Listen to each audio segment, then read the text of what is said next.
It's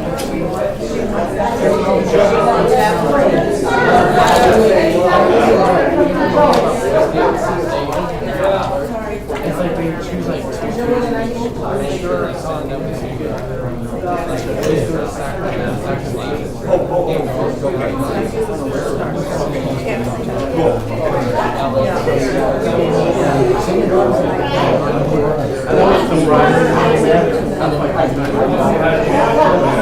I sat here about 40 years ago. Really? Yeah, I had my little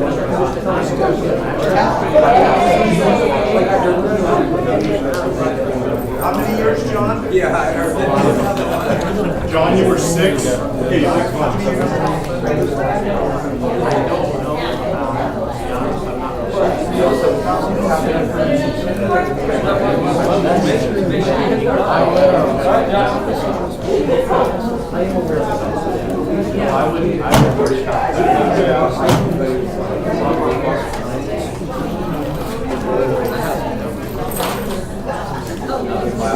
Oh yeah. No,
Very much. Welcome to the September 18th board meeting. We will reconvene this public meeting. Roll call show that everyone is present. Our 2 student representatives, Alicia. Here. And John. Here. Right. So if you would now please join me in the Pledge of Allegiance. Jonathan, thank you for volunteering to lead this for us. We greatly appreciate that. stand, salute, and pledge. I pledge allegiance to the flag of the United States of America and to the republic for which it stands, one nation, under God, indivisible, with liberty and justice for all. Thank you, Jonathan. Lacey, you'll be doing that. I mean, the next appearance here. No, you're going to come back on October 3rd. Second for that meeting, so it'll be the one after that. Okay. All right. Report out of closed session. Personnel matters. Dr. Talkin motion, Mr. Knack said seconded, and the board approved by a vote of 7-0 the appointment of Ismail Medina as middle school vice principal for Delta Sierra and Krista McCullough, effective September 10th, 2018. Like I said, my vote was 7-0. Okay. And that was the only action taken in closed session.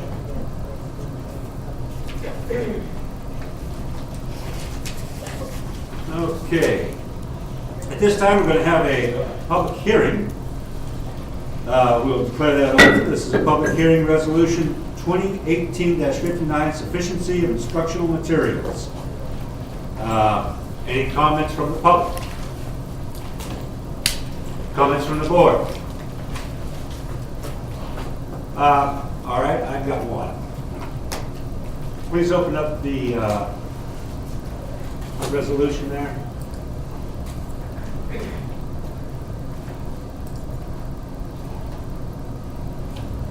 If you'll look at that, scroll on down. Oh, you haven't got it open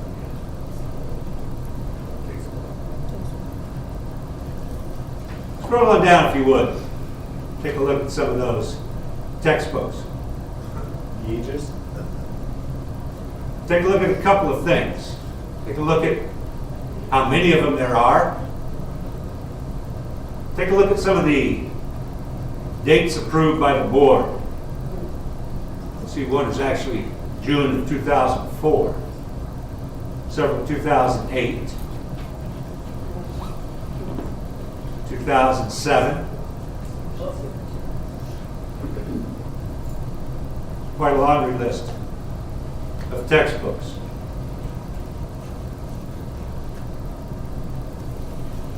It's a lot to keep track of. It's a lot to keep current. My kudos to our curriculum and instruction department for everything you do for that. I'm going to make a comment though, wouldn't life be so much easier if you had a couple of software programs up there that were constantly updated? We wouldn't have things like last year when it was reported to me that our AP government book at Bear Creek talked about Senator Obama. So I've been advocating using digital curriculum for a number of years now. The hard part has always been getting the computers, and getting the infrastructure. That's always been the hard part, the expensive part. Guess what? We got the infrastructure and we've got the computers. And so we might want to start taking a hard look, and the board might want to start thinking about actually giving that direction, because every time we renew one of these, it costs us a lot more money. We're at the point now where we could save tremendous amounts of money on curriculum materials by doing a lot of it online. Not only would it save money, but in many, many ways it would be much more efficient. The idea that, well, kids may not bring their computers to school. Guess what? They don't always bring their textbooks to school. The problems that you have with computers, you have the same things with textbooks as well. But the curriculum updates every year. So that's all I've got to say for the public hearing. That's a long list. Oh my gosh, I didn't even get to the end. It keeps on going. We can do a lot more. Anyway, that's all I've got. Any other comments? Okay, now I'm going to close the public hearing. Okay. Next item, superintendent's report. Dr. Washington. Thank you, Mr. Neely, members of the board. Last board meeting, we shared with you some ideas about one-time funds and the expenditures that we had. You might remember there was a long list of facility issues and needs on that document. You had asked us to bring it back again for a report item for further discussion rather than an action. Just want to let you know that we have that planned for the next board meeting. We will bring that back again as another report item. Also coming in the near future to a board meeting near you, we're going to talk about expanding Middle College High School. This is, as you know, a unique program that we have in conjunction with Delta College. And there is a waiting list every year. Students who want to get in, families who want their children to have that experience don't get in because we are limited by space and by numbers. We're going to bring you a couple of ideas on how to offer that program to more students in the district, a couple different options for expansion. So we're looking forward to sharing that with you and hope that you will be open to some of those ideas, and it'll really help alleviate that waiting list that we have and get our kids that experience.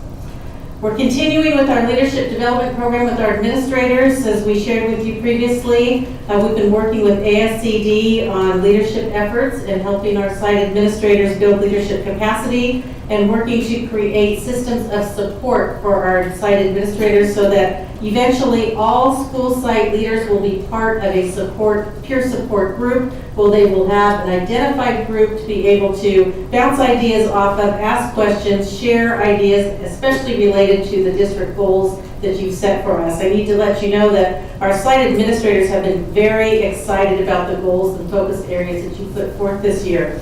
Things like reading at third grade level, STEM at elementary school, expanding our CTE working on positive behaviors at school. Those things they are working very hard at and seriously with their staffs, and that's given a lot of focus and direction. So that is the focus of our leadership development and will be for our support groups as well.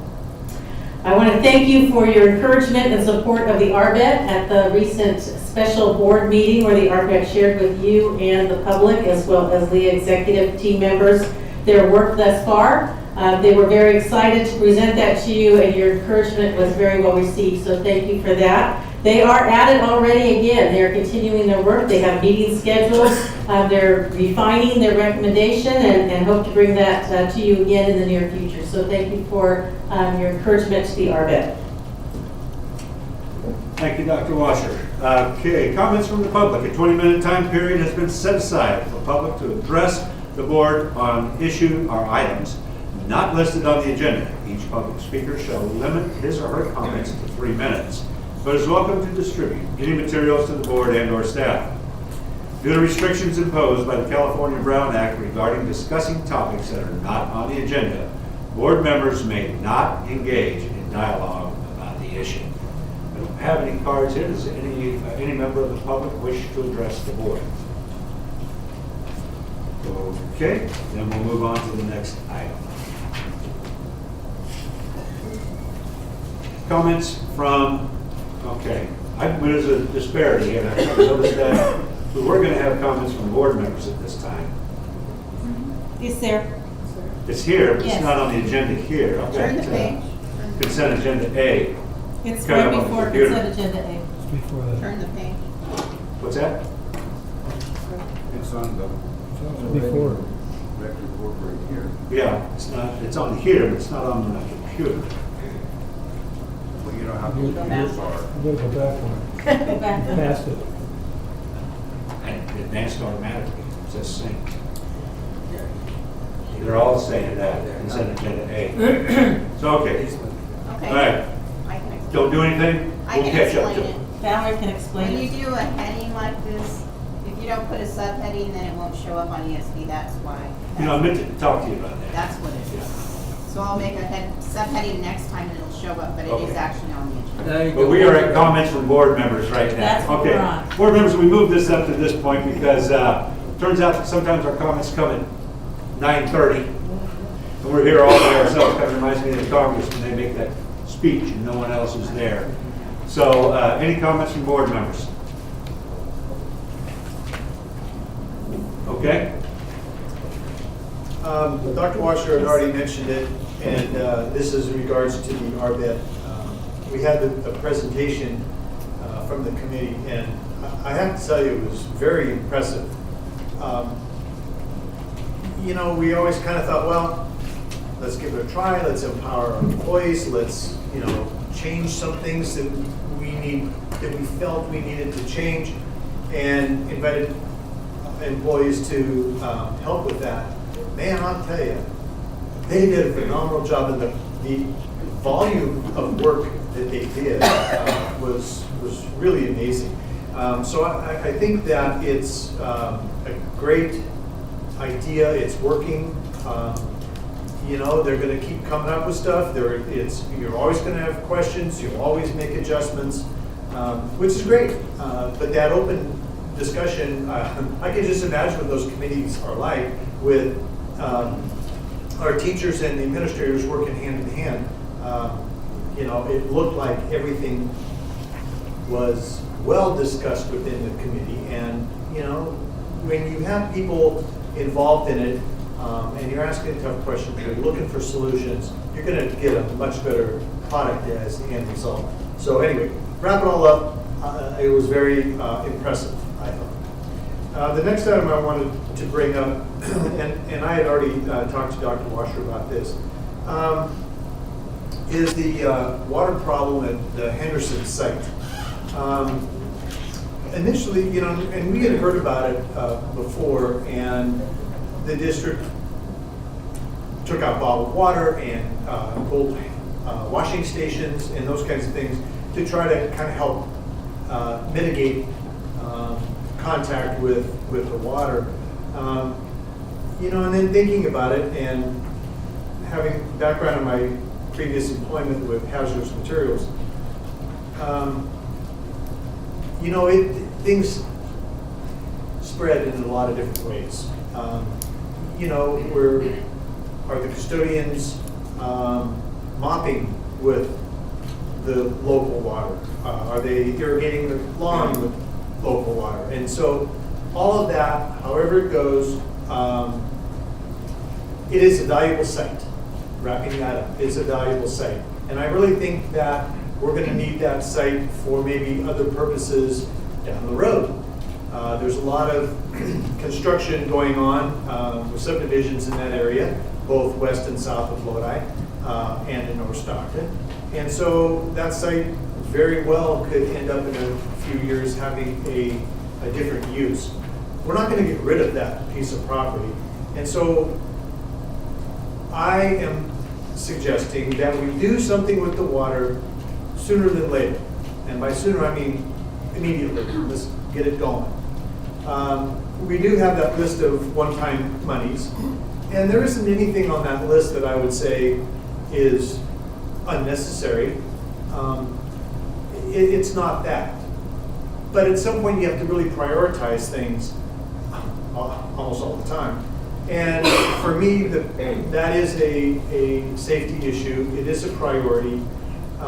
So I would like to see us move forward with fixing the water problem at Henderson. And it could be whether we dig a deeper well, whether it's filtration, whether it's trying to tie into the City of Lodi water, because it is coming in that direction. I don't know what the solution is, but we have to find a solution.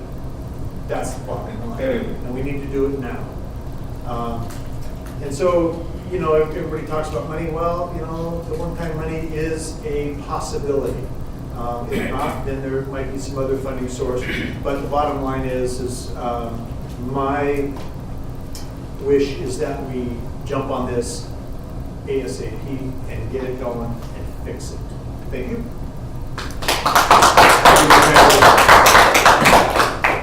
Thank you, Mr. President. I would join in my colleague, Mr. Heberly's comments. I'd also like to add that last Friday, I'd like to thank Mosier Elementary for inviting me to their lunch on the lawn. If you haven't been to this, you have to get over there. It's a wonderful day where kids eat hot dogs, they have the book fair, and patriotic songs are played, and everyone's encouraged to dress in red, white, and blue. It was an outstanding event, and all in attendance had a wonderful time. Later that evening, Coach Nava and I attended McNair's homecoming, and what an outstanding event it was. They played the Tokay Tigers, and we saw Tokay receive the opening kickout, march systematically down the field, score a touchdown, make a 2-point conversion, and then had 40 points unanswered scored against them. So. The homecoming festivities there were outstanding, and congratulations to the King and Queen that were selected. It was a great event, and Coach and I definitely enjoyed being there. This Friday, Westwood Elementary has their nutrition, health, and safety fair. I'd like to encourage my colleagues to join me there. It's Nurse Pam's annual event, and it's an outstanding event. If you haven't seen it, she has many organizations from the community come there and help the kids, in addition to having high school students from McNair that are involved in the health program come and encourage the kids. It's a first-rate event, and I can't speak highly enough of it, and I'm looking forward to being there. Also, Superintendent, I didn't hear anything, but God Kids had their Dancing on Dynamite event on Saturday, September 8th. It was an outstanding event with live music, great food, Bronco Bowl, games, and everyone in attendance had an outstanding time, in addition to raising several $1,000s for God Kids, which of course leads me to our last event, God Kids Crab Feed in January. Buy early, buy often, and I look forward to that. But that's what I got. Thank you, Mr. President. Thank you, Mr. Prentice. Anybody else got that? Sir? Sure. I'd like to endorse Mr. Hebley's idea about the water issue at Henderson. This has been going on forever. My oldest daughter was bused to Henderson from North Stockton in the 70s. And I was talking to her about it. I said, Dad, we used to have to use bottled water and wash our hands out. I mean, it was a problem then. So this has been going on a long time. And if we're going to keep that school, we need to do something about getting that water situation taken care of. And a lot of other things there also. And also like to mention a water polo player, Blake. I can't pronounce his last name. It looks like Seppinger, who is male athlete of the week for the stock record from Bear Creek High School. Thank you, Mr. Jackson. Anybody else? Right? Yes. Okay. I had the great privilege of attending several school types of festivities in the last couple of weeks, and just a reminder of how we have such a great staff at these schools that care so much about the kids, wonderful kids, and just a reminder of the great wealth of talent that we have working for us all the time. I attended Larson kindergarten class. Mr. McGregor was there, and that was a real joy. It was in one of their new style houses. Both Mr. McGregor and I read to the children, and the kids were just enjoying themselves so much along. And there were lots of parent volunteers in the room as well, so it was a very happy occasion. I also attended the 25th anniversary of Plaza Continuation High School, and I saw Mr. Conquest there, and lots of music, again, the same type of atmosphere, and the principal, Mr. Penniman, remarked to me that he has an unusual age span of students at that school. The youngest one is 6 months old because they have babies with the moms there as part of their parenting class. So the youngest one is 6 months. And then they have some students that are actually in their early 20s as an RSP class, and then many others, in between ages, mostly high school. Plaza, just like Liberty in Lodi, I'm so glad we have those schools and the students care about them so much. A lot of them, the past alumni, were there at the celebration. I also read to a second grade class at Live Oak, and I love second graders. They are so smart and happy, and just made it a very good time. And then remember, Board and others that might have been in the audience, the first meeting in September, we had the 5 mothers from Lockford Elementary School come and talk to us.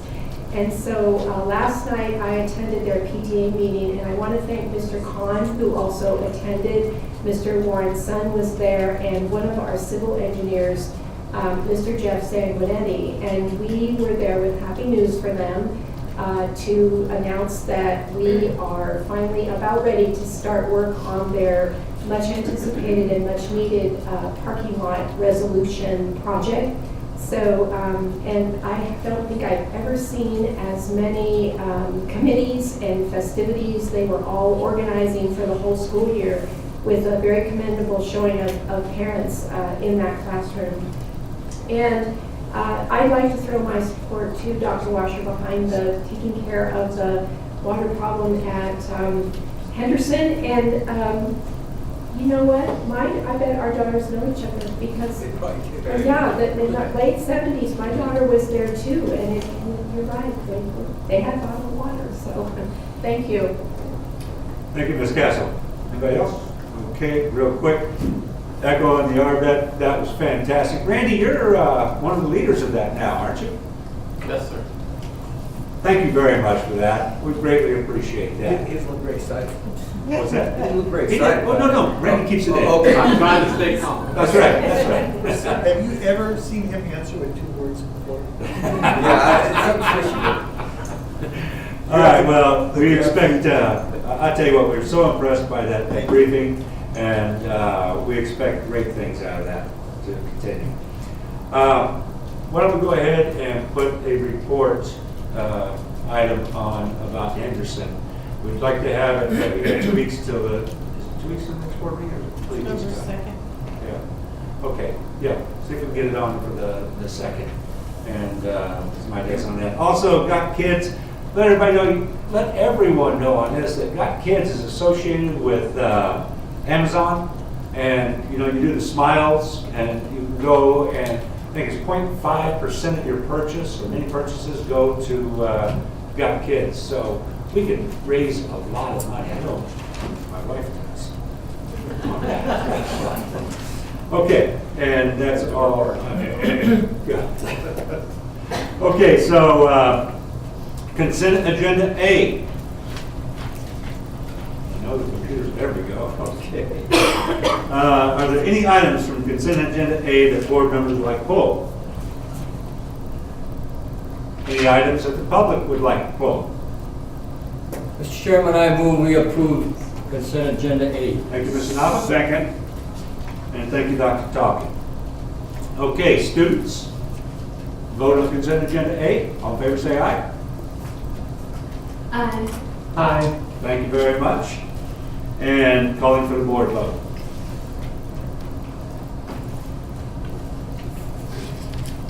And that motion, consent agenda A passes 7-0. Moving on down to consent agenda B.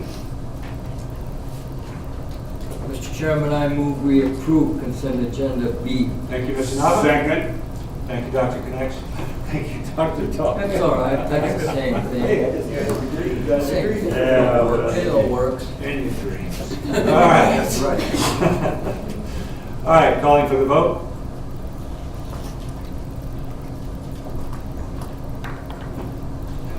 Okay, that passes 7-0. Okay, moving on down the agenda, other action items. Item OAI1, Resolution 2018-59, sufficiency of instructional materials. This is Kataski.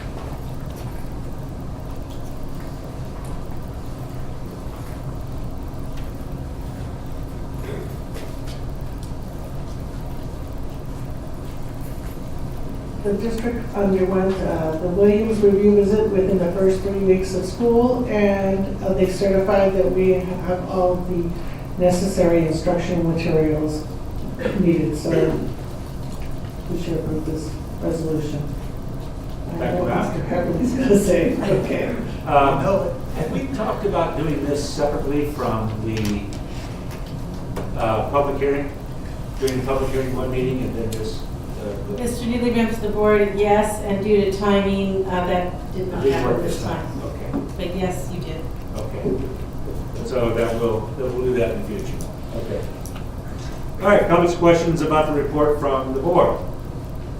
I have a comment and a question, so when the time Okay. comes, I'll do it. Mr. Chairman, I move we approve. Got a motion? Second. And a second. All right. No other questions from the board? Questions or comments from the public? Bring it back to the board. Thank you, Mr. President. On the sufficiency of materials, there's only one section of it that I have a concern with, but it is worded differently than sufficient. What it says is, and that has to do with lab materials for whatever kind of lab there is, not only science, but CTs and all those others. It says that the materials are provided. Well, yes, they are. They are not sufficient, in my opinion, but seeing as how the wording does not say sufficient lab materials, it only says that lab materials are provided, that I'm explaining my upcoming vote.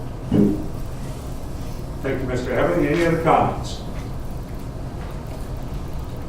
Okay, well, we'll go to the student preferential vote. Students, all in favor, say aye. Aye. Aye. Thank you very much. Calling for the board vote.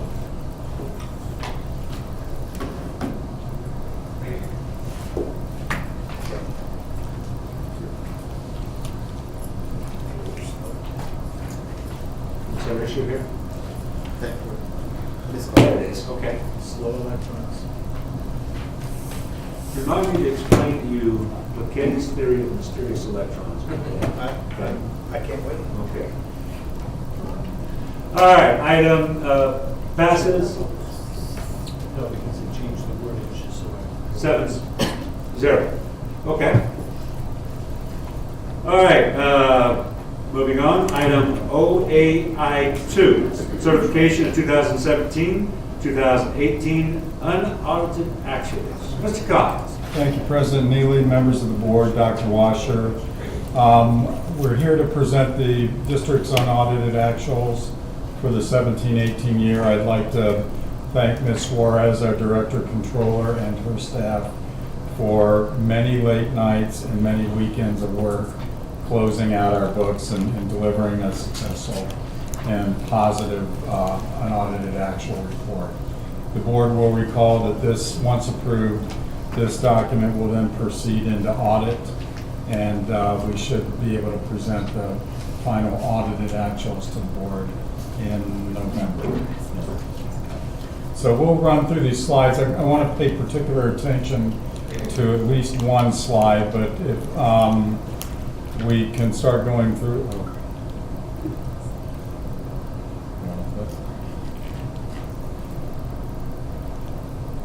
Ready, so the books are closed. We have summarized the district's position in the unaudited actuals. This is a breakdown of our general fund. The board will note that we do have an unending balance, or excuse me, an ending fund balance of $64 million. That's a little, not quite 20% of total expenditures as booked in the unaudited actuals. That would be about $331 million. I will spend some time on this in just a couple of slides. This is a breakdown of where these balances lie. I will note that shortly after publication and submittal of this slide here, the entire package, there was a slight change to the component cost of the STIRS-PERS, but I will explain that on the next slide. Right, so I'm sorry that if you look at this on your own computers, it's a little more legible, it's a little more difficult to see from afar, but going back to my classroom experience, I've employed what our teachers would refer to as a SEDI strategy. So in this slide, you'll see black font, red font, and blue font. Red font indicates that this is a restricted ending fund balance. Whatever money is there may only be used within the categorical program to which it is assigned and which the funding was received. The black font represents what we would refer to as a true reserve, and in fact what we as business services are recommending to the superintendent to hold as a reserve. If we were to calculate that recommended reserve, that would be approximately $39 million, or not quite 12% of total spend for the 17-18 year. The blue font we are referring to as ending fund balance. These are monies that belong to program managers throughout the district that were not spent in the course of the 17-18 year. They amount to a little over 7%. And I'll note that, for instance, if we take a look at about 2/3 of the way down the page, we have a sites department carryover ending balance. Those are monies that are in school site budgets, in some department budgets that did go unspent, but they do meet the test of the district's protocol for carryover. Contingencies ending fund balance. This is monies that are the superintendent uses for unexpected expenses throughout a fiscal year. The safety and the security ending fund balance, the board will see that portion tagged on to the request for one-time money at the next presentation. The board may be familiar with the ACA penalty ending fund balance. This is monies that the district does owe the AC, the Affordable Care Act exchanges, whereby some of our employees are actually purchasing health insurance plans This money represents the district's subsidy of those purchases. The board is, I believe, familiar with the first black font entry below the ACA penalty, the one-time money. The bulk of this money was money that was granted by the board to various programs last year, but has yet to be spent. It is almost 50% curriculum and instruction and 50% business services. So Ms. Castle mentioned earlier the Lockford meeting. $500,000 of this money is Lockford's parking lot money. That will be combined with another $325,000 in Measure U money to complete that project. Another $500,000 the board may recall is money that's set aside for HVACs. We don't intend to spend that until we're sure, absolutely sure what our Prop 39 grant will actually cover. In other words, we don't want to use district money where straight state grant money might provide. In terms of the remainder of the monies, those are, I think the board may recall, for intervention and other supports. The reserve for mandated block grant carryover is a pure reserve. There are no definite plans for that money. However, that makes up a portion of that, approximately 12% recommended reserve.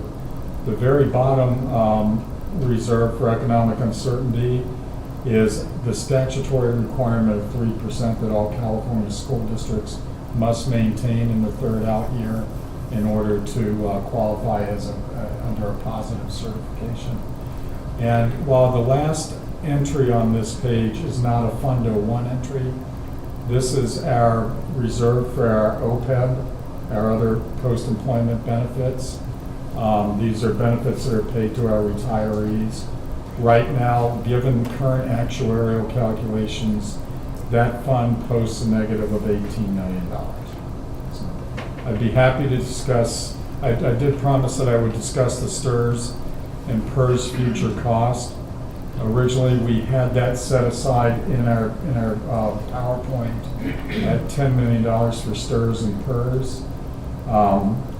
We were anticipating a cost calculation for the recently added position of cafeteria and playground monitors.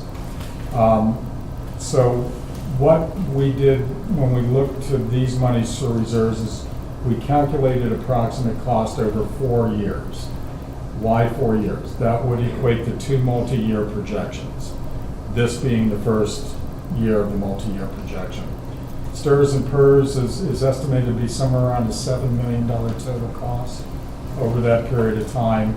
And then the cafeteria and playground monitors would add an additional $600,000 or so to annual budgets over 4 years, or $2.4 million over the 4 years. I can keep running through the slides, but I'd be happy to answer any of the reserve or any fund balance questions at this point. Is there any grumbling that you've heard about the STRS and PERS that was getting any help from the state for this expense?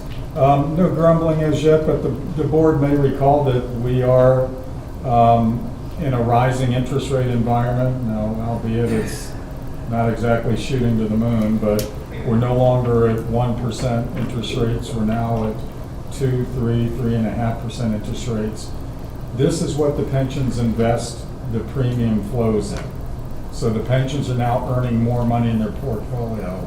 And it was interesting that not PERS, but STRS did cut their final year increase to actually a decrease by about 1%. It doesn't exactly make me thrilled, but it's better than a sharp stick in the eye, I guess. That said, if rates do continue to rise, the Federal Reserve is projected to raise interest rates 2 more times in the least. We had a big bond market sell-off today.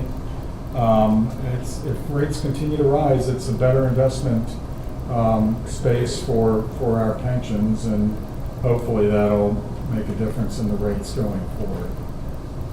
I think that's one of the things that we as a board need to keep pushing, because if we don't talk about this, then what's gonna happen is they'll get in good shape, and then they'll do like they did before and say, oh, you don't need to pay us so much, for a while. Then all of a sudden we'll be in bad shape again. We mentioned it, Dr. Washer and Chelsea and I went to Senator Belgiani's and Assemblyman Heath Flora. We went to their offices for a meeting. Oh, and Cooper also, yeah. And we mentioned this every time we went about stirs and purrs and the problems that we're having with stirs and purrs. They were politely listening, but I can't tell you that we really got any place. But so that's what's going to happen at first. So that's why every opportunity as board members, as any of us get on this, we need to talk about it. That it's ridiculous for us to put in almost 20% and the state to put in next to nothing. And we complained about it as well, as that, here the state's talking, oh, we're giving you all this money. And then they turn around, they take it back again. I said, they just save the paperwork, you guys just keep it and pay it yourselves. So they were polite, but that's where we start, all right? So anyway, okay, sorry. Mr. President? Sir. Mr. Khan, it seems like this Fund 68, we need an explanation of it every 6 months, so would you mind doing the honors again? Now, there isn't a reserve for Fund 68 in the listed categories, because that's coming out of the general reserve? For Fund 68, that's Fund 50 or 68's actual cash balance. Really, what this negative is not an actual cash amount.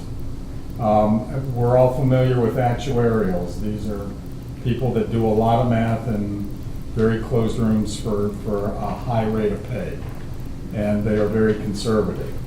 I would easily feel free to tell the board that this deficit is in all likelihood probably not going to be the actual deficit over the next 30 years' time. Nonetheless, this is what it calculates. So you have a reserve, in the amount of some $40 million, I believe, but a negative in the total account or fund of negative 18. The reserve being cash, this being a mathematical calculation. And what do we get from the Fund 68? What's that pay for? That pays for our retirees' health benefits that are contractually, we're obligated to pay. And could you explain that? So for instance, when a LEA member retires prior to the Medicare age of 65, they will receive the health and welfare cap up until the point that they do reach the age of 65 on a prorated basis. Thank you. Any other comments, questions? Okay. Before we leave the slide, I would like to point out that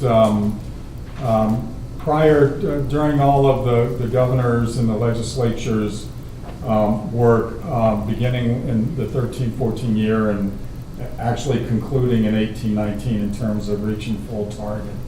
At one point, the discussion of the rainy day fund led to the belief that the maximum ending reserve for a school district should be 6%. Now that wasn't, while it's in statute, the test that would require that never came to pass.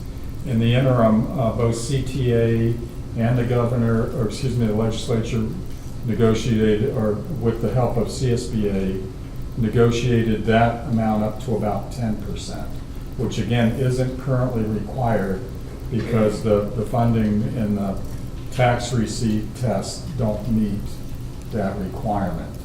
But at the 10% rate, this district on our recommended reserves, that being reserves that we truly do not have a current immediate requirement for, at that recommended reserves only at slightly less than 12% versus that 10% metric, so to speak.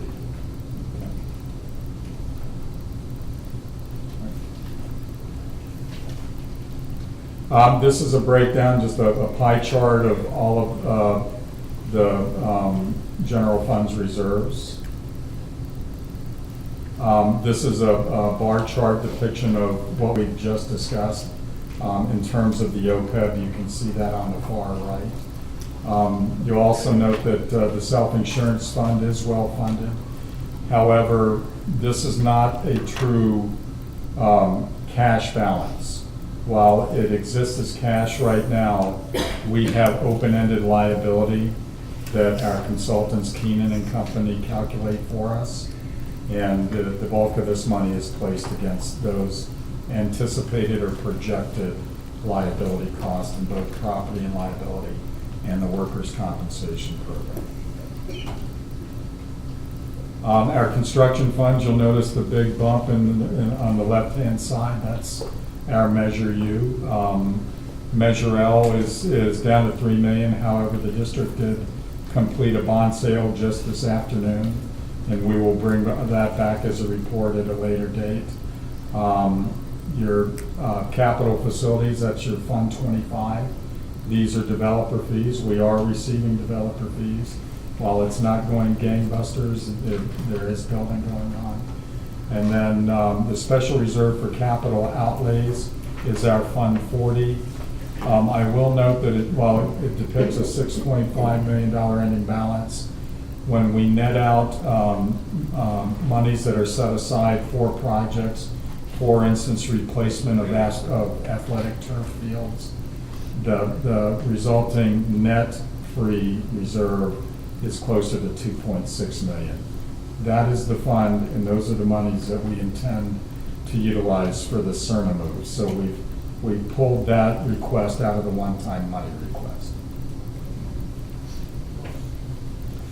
Debt service funds, so we have the bond and interest redemption fund, and then our other debt service funds. These are monies that we use to pay off both our general obligation bonds and our COPs. At this point, we have total outstanding COP indebtedness equal, or total bond indebtedness equal to $220 million. But of our certificates of participation, which is a liability or a lien directly on this district's general fund, we only have about $6.5 million of it that has not been covered by a cash reserve. And that $6.5 million it belongs to the QZABs, the board approved many years ago for the photovoltaic solar system. The intent was to utilize the savings created by the PV panels to pay this COPS debt, and that's what we're currently doing. Mr. Khan? Yes, ma'am.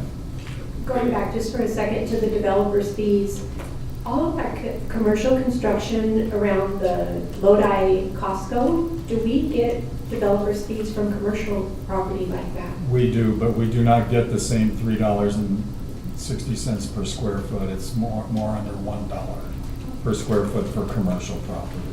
But yes, we do. Thank you. Other questions? Mr. Khan, looking at this the last slide, the debt. So we don't pay $40 million a year in debt services. That's not what this slide says, right? No, this is the fund balance, that the actual net cash that's sitting in there now. I'll note that the higher of the two, the bond interest and redemption money, is a fund that we cannot control. Neither the board nor the superintendent can affect the use of this money. It's our Fund 51. It is controlled by San Joaquin County tax collector, and the tax collector receives payments from homeowners and businesses in the area. It's deposited in this fund, and then at debt service points in time in the calendar, the treasurer or the tax collector and treasurer of San Joaquin County will actually pay our bondholders for all of our general obligation bonds. The debt service to the right of that is actually district debt in the form of certificates of participation. Okay. That's very helpful, thank you. Is that it, Mr. Khan? That's it. This does represent a positive certification, and the superintendent recommends it. Good deal. All right. For a motion? Mr. President, Sir. I move to approve. Second. Thank you, Mr. Curtis. Thank you, Mr. Knopf. All right, questions, comments from the public? It's kind of a different system. There you go. I know, they had a motion, I think I was gonna get to speak. I wanted to start just with one comment. On page 4, where we have the explanation about all of the reserves, there's an ACA penalty, ending fund balance, and it's explained as a penalty that we have to pay because employees choose to purchase health insurance through the Affordable Care Act. The reason that we have to pay the penalty is because the district does not offer an affordable plan. Anyone is free to go and purchase their insurance through the Affordable Care Act, through the Covered California. That does not incur a district penalty. The district penalty comes when I go to the exchange and I put in the information and they say, yes, the plan that is offered by your employer is not affordable. You therefore can buy from us and we will give you a subsidy. That triggers the penalty.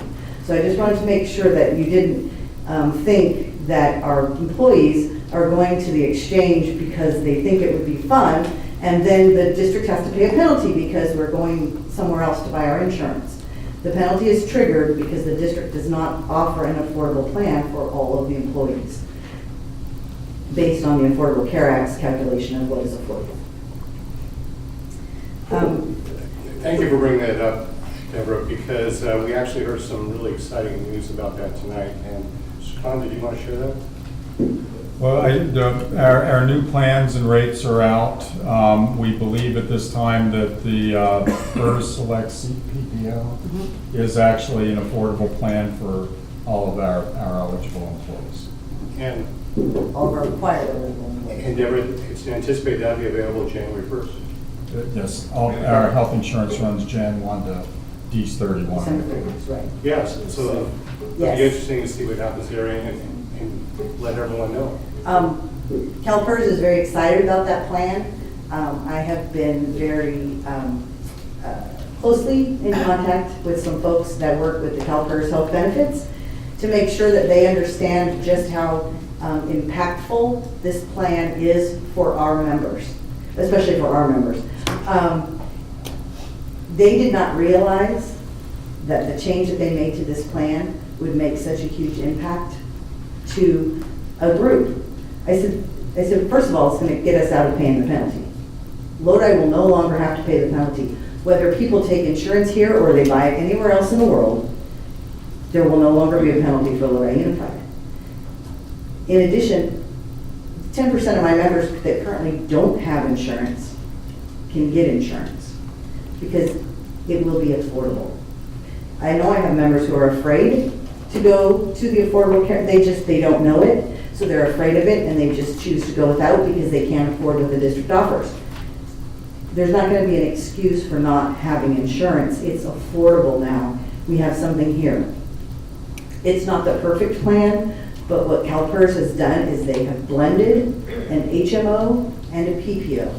It still is considered a PPO because it's an 80-20 and there are deductibles and co-payments, but they are very structured so that if you go to the doctor, it's a set rate. It's not 20%. It's a set rate. And then for certain services, you would have to pay. So this is very exciting for our members. It's very exciting for PERS to understand how impactful this can be because they knew that they needed to do something, but they weren't quite sure. And this is their first try.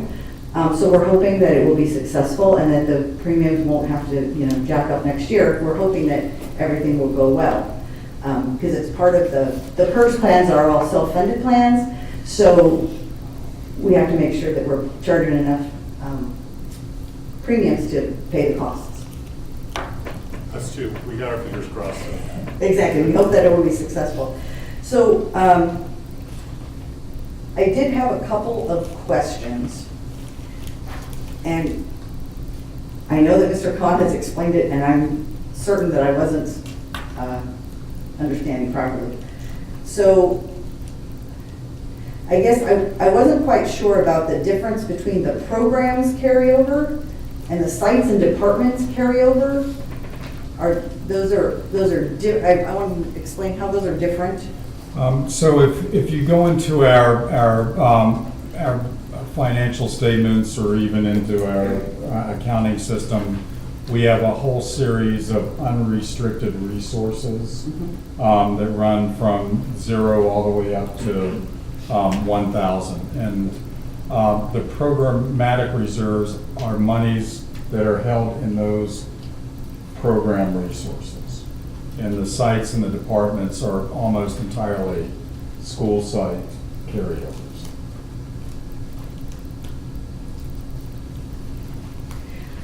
And then, on this page, which is perfect, your Fund 68 deficit. On the other page, you showed that current was, whatever it comes up to 118, 51 and 65 or something like that, whatever it was, that comes up to 118 million. And your deficit there is 18 million on your out years. Sorry, I can't think of the right word. How do we currently pay for post-employment retirement benefits? We pay out of Fund 68. How does the money get into Fund 68? We deposit it in. So it's a budget line item of how much? This year, we didn't make any reserve contributions to Fund 68. So it's currently being paid out of the balance The that is there. reserve, yes. Okay, so currently we are not running in a deficit, but Well, at the end of, if we were to, all things remaining equal, at the end of 30 years, we would be minus $18 million. I'm not an accountant, so I think technically no, but actually, yes. I mean, that's the guess is that you cannot sustain for 30 years, you would be $18 million short. That's what the actuarial report is saying. Okay. But in the meantime, are we meeting our requirements just straight out of the reserve? Yes. And with a $18 million unfunded liability, is there a requirement to make payments toward that? And what would the schedule be? There is not a requirement. There is the choice at the board's behest that this monies can be entrusted to offset this actuarial arrears. However, that is not a recommendation that I would make to the superintendent. The downside to that is the full amount of the deficit will show as a liability on the board's audited actuals or audited financial statements, a long-term liability, but at the same time, the board retains liquidity or for when there's some other type of economic event. What would the unfunded liability have to be, or do you know, in order to trigger some type of mandated effort to bring that liability down? It would be an internal decision. It would be at the point where we became uncomfortable in terms of the present status of the Fund 68, recommended the superintendent not to add additional resources to it. I would envision at some point that annually we could provide some money, but I'd be a little uncomfortable putting a number on it right now. I'd rather look and see what actual experience is over time to see what those requirements might be or might suggest to us in terms of a recommendation to the superintendent. Okay, so just because I'm sorry, just because I might not have gotten this right, but our current balance in Fund 68 without additions is sustaining our program. Yes, and there's no contribution made to 68 this year. All right, thank you. Deborah, Sorry. Could you, I just want to go back for a moment to the Affordable Health Plan. And you described it as it's going to be have a very great impact Yes. on your membership. Yes. Could you just expand on that a bit? Sure. Classified school employees here in Lodi receive the district cap, the contribution from the district towards our health care in a prorated fashion. So if you are scheduled to work 8 hours per day, you receive 100% of the district contribution. If you work 6 hours a day, you receive 75% of that. And if you work 4 hours a day, you get 50% of that. And then for each half hour in between, it's graduated. So for everyone that works between 4 hours and 8 hours at each half hour mark, and that's daily, so your daily schedule, you receive a portion of the district contribution for your health care. Which means that our employees who work 6 hours a day, who by all intents and purposes would be required to have health insurance by the Affordable Care Act, only receive 75% of the district cap. So our folks who are making only 75% of salary only receive 75% of the cap, and the difference between the cap and the cost of the health insurance has been more than what the Affordable Care Act would allow as affordable.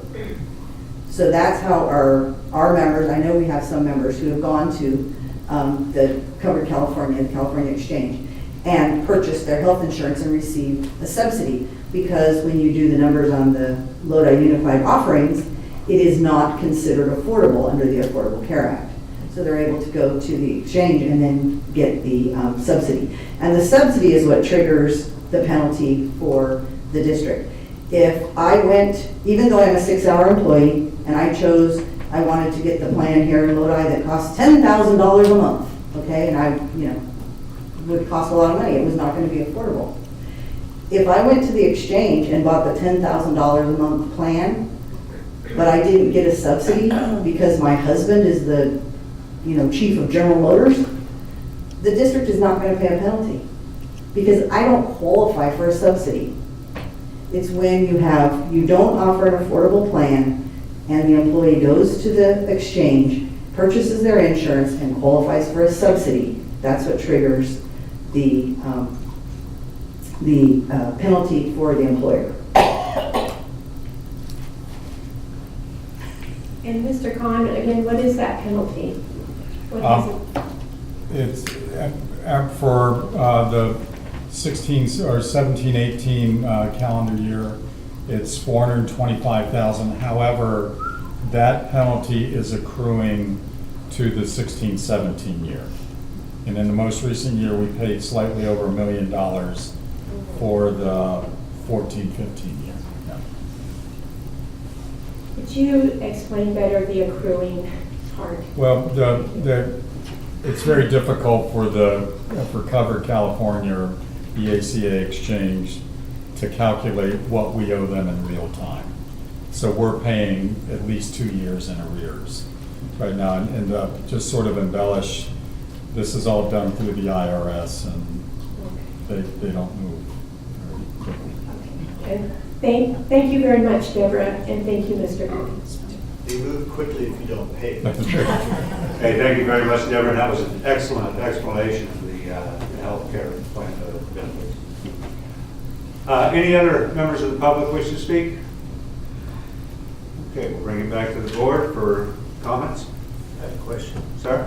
Mr. Khan, the affordable insurance plan hopefully will be in January 1. So is the open enrollment for that now? Yes, sir. Okay. So that information is out as how much it costs and what the guts of the plan are? Yes, sir. Okay, very good. I just hadn't heard what the meat of the plan is, so I just want to make sure that, if people are supposed to be choosing it during the open enrollment time, that they actually know what they're choosing. So, thank you. I think, just if I can add on that, we all agree the open enrollment plan is a little soon in the school year. but that's out of this That's district's not hands, ours, it's yeah. CalPERS assigns the dates, but we're working to extend that to a later window if possible. Are we absolutely tied to the CalPERS for both LEA and CSEA, LBBA? We have some options we've spent, and I'd like to thank Deborah and CSEA. We've done a lot of work with them on healthcare over the last year. We investigated, for instance, CISC. CISC is probably not a likely candidate. They will insist on 100% participation from every employee. So it's still a monopoly on the sell side of the insurance game. Who knows, maybe when Amazon and JP Morgan and Warren Buffett get their insurance company going a lot. Get healthcare better for options. Prime membership? Prime insurance. Get a discount. All right. Mr. Cohn showed me a spreadsheet on healthcare that was absolutely excellent, and where all the different amounts went to, and I was highly, we spent about 2.5 hours together last week going over this stuff. I would highly suggest you guys spend some time with him, and he's got some great explanation on healthcare. Any other comments from the board? Yes, one last one. Yes, I just thought of when you mentioned that. In a lot of things that agencies do, communication is the key.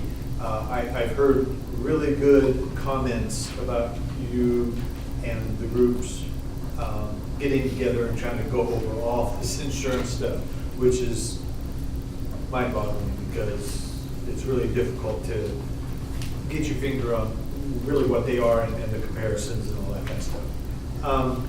So that's great. I think that communication really is wonderful for the health insurances. Have you met with the groups on kind of all of this stuff? I mean, was there like any kind of a, hey, I'd like to present this information if any of the labor groups, are interested. We're going to do it on this day at this time. Anything like that? Or? I have not. I would certainly prefer to do something like that after the board is, our presentation. but we can reach out and offer that. Okay, yeah, because we've always been kind of talking about is that we don't want the budget for employees or for the public to be this mysterious document, even though it is. And thanks for doing what you do.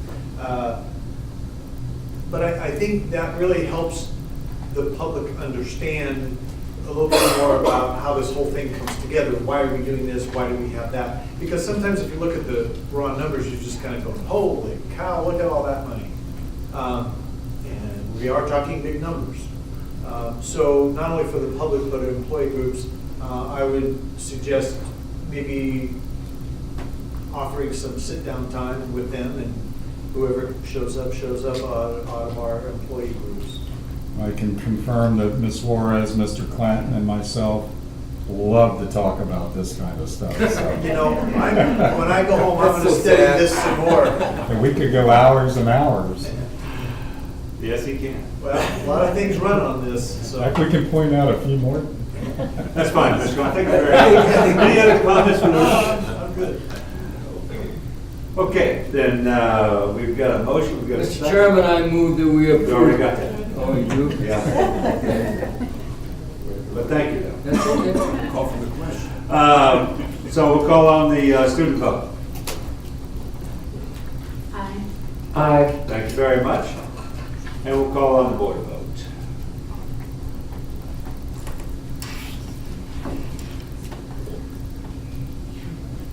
Item passes 7-0. Thank you very much. And thank you for all the work. I know this is tough. Thank you. A lot of pages there. Thank you. Thank you, Mr. Cohn. Okay, moving on to personnel matters. Mr. McKelly. Mr. Neely, routine personnel matters are presented for your consideration. Thank you, sir. Mr. Chairman, I move approval of this item. Thank you, Dr. Talkin. Second. Thank you, Mr. Connexted. And we have no student vote on this one. Calling for the board vote.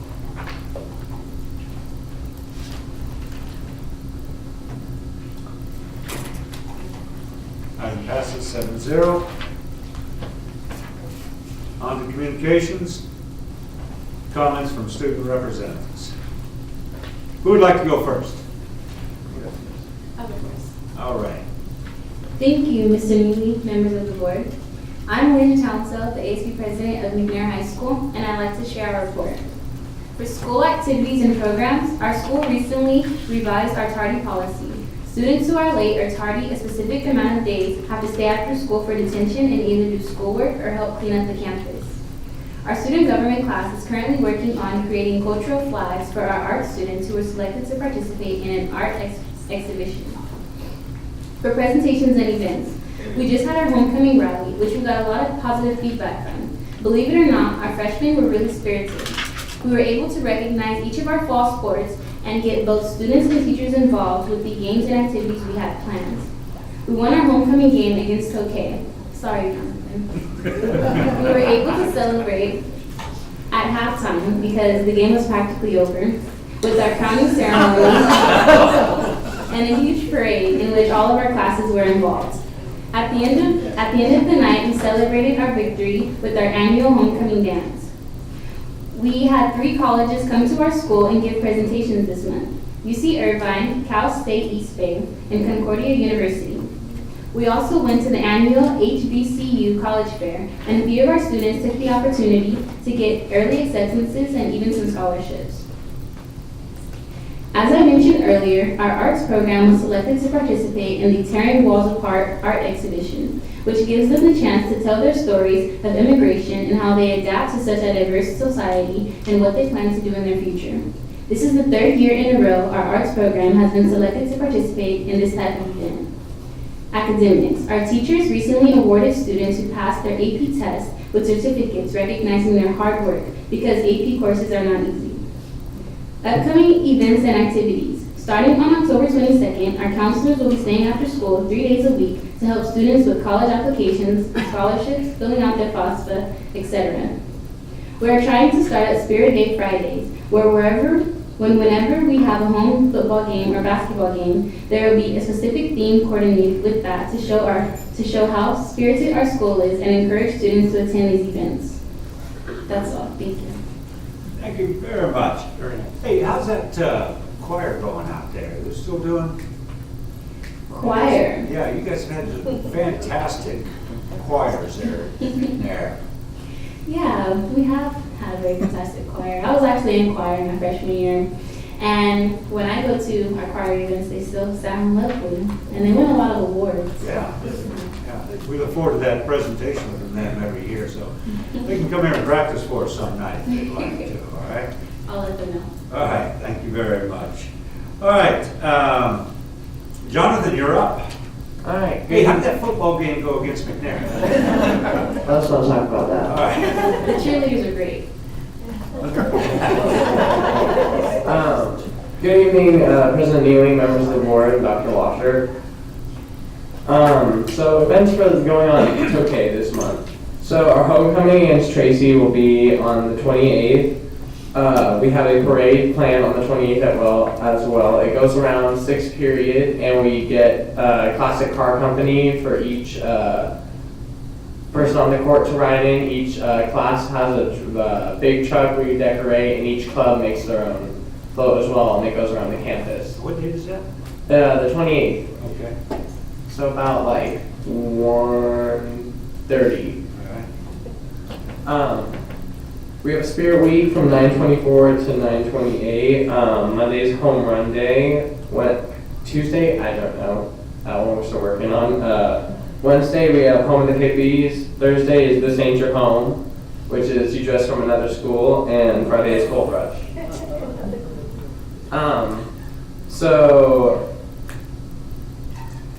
Awards this week, we had our special ed and FFA get first in the Grape Mules at the Grape Festival. Our Spanish AP students, 43 out of 44 passed their test and will receive their bilingual medals. Tomorrow we have our juniors versus seniors slip and slide kickball game at 3 o'clock at Beckman, which is where we have slides and slip and slides, and then the bases are pools, and we just have a big kickball game, and Mr. Sandstrom referees it. was a great game. Break will be up next. Well, we only have 2 weeks of school left, so the quarter's coming to an end. We're designing our senior announcements and caps and gowns. We had our first meeting today to get out the packets to order it. Toge Cheer will be performing the halftime show for the Kings on December 1st. So that's an exciting event coming up. The food truck has been coming to our school every day. I've heard nothing but good things about it. All the kids love it, great food. And our senior shirts have been ordered. And that's what's going on at Toge's. Fantastic, Jonathan. Thank you very much. Okay, moving right along, comments from employee group representatives.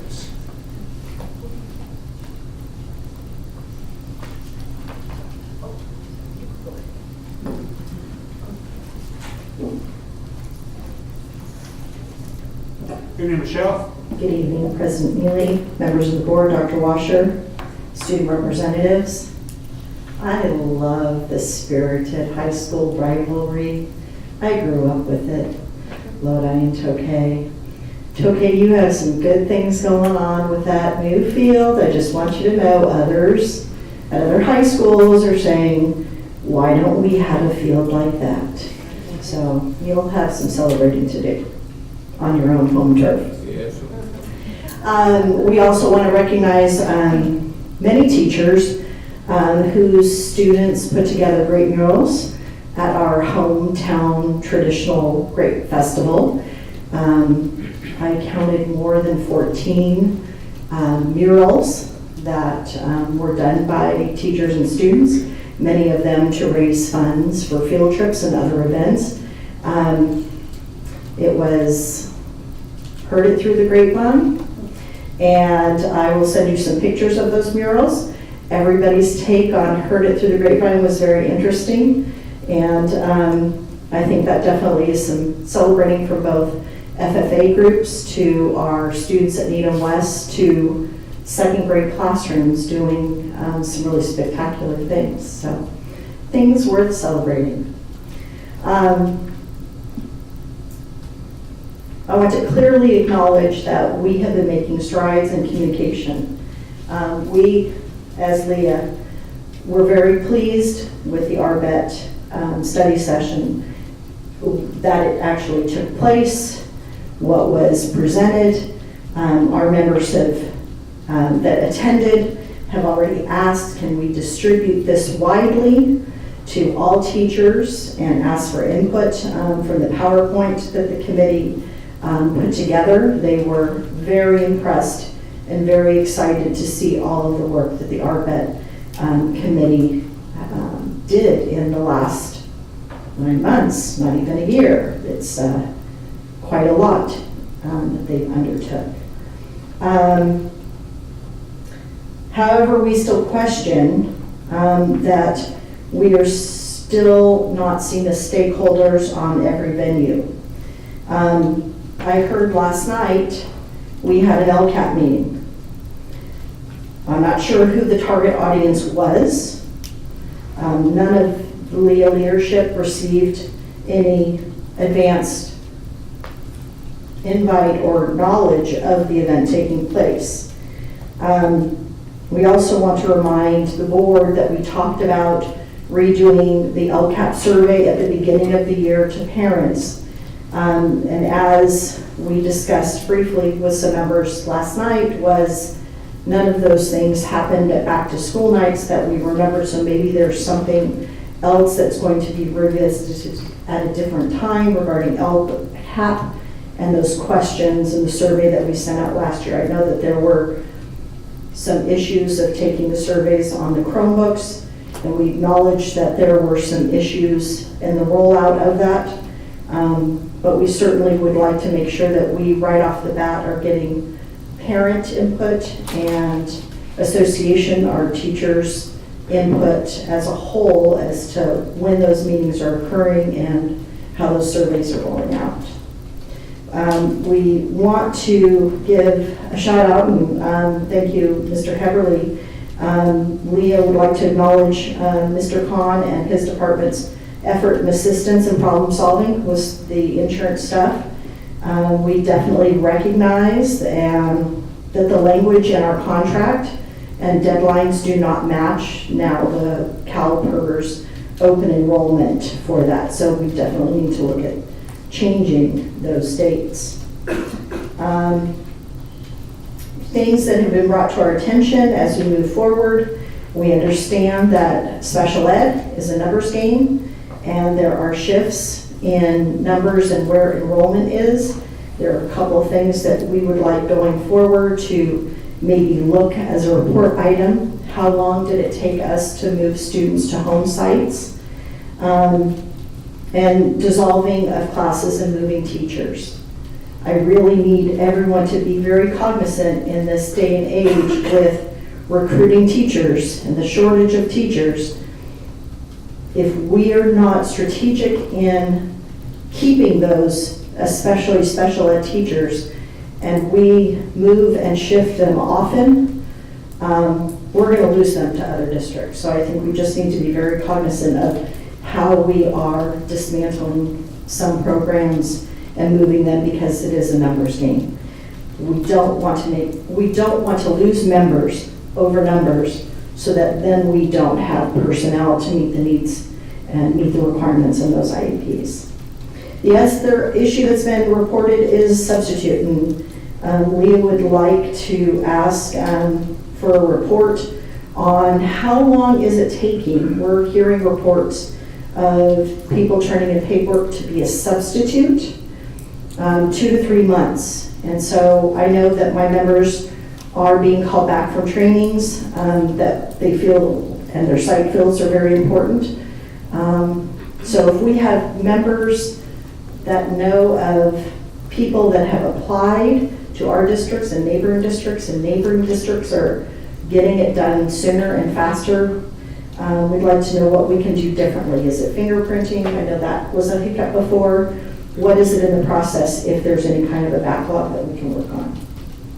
The other last event that we'd like to announce is, once again, the street fair is October 7th, so we invite you to stop by our booth and visit local teachers as they greet the community and public and pass out balloons and help students write notes to their teachers. So we look forward and thank again Mr. Hahn for the work on the rushed work, and especially as their facility was being demolished. It was quite the effort, and we appreciate that. Thank you. Thank you, Michelle.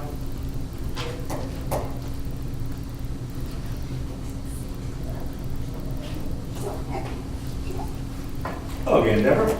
Hello. I'll follow Michelle in all of her celebrations and happiness. So good evening, President Ely, members of the board, Superintendent Washer. I'm Deborah Ladwig. I'm president of the Classified School Employees here in Lodi. I just kind of want to celebrate some of the things that are going on. I'll keep the theme with Michelle. So celebrate some things that are going on in our chapter. I've been the president of our chapter now for almost 4 years. And in that time, I have gotten to know a lot of the CSEA members. And I feel that they are coming together and understanding the meaning of union. We really do take care of each other.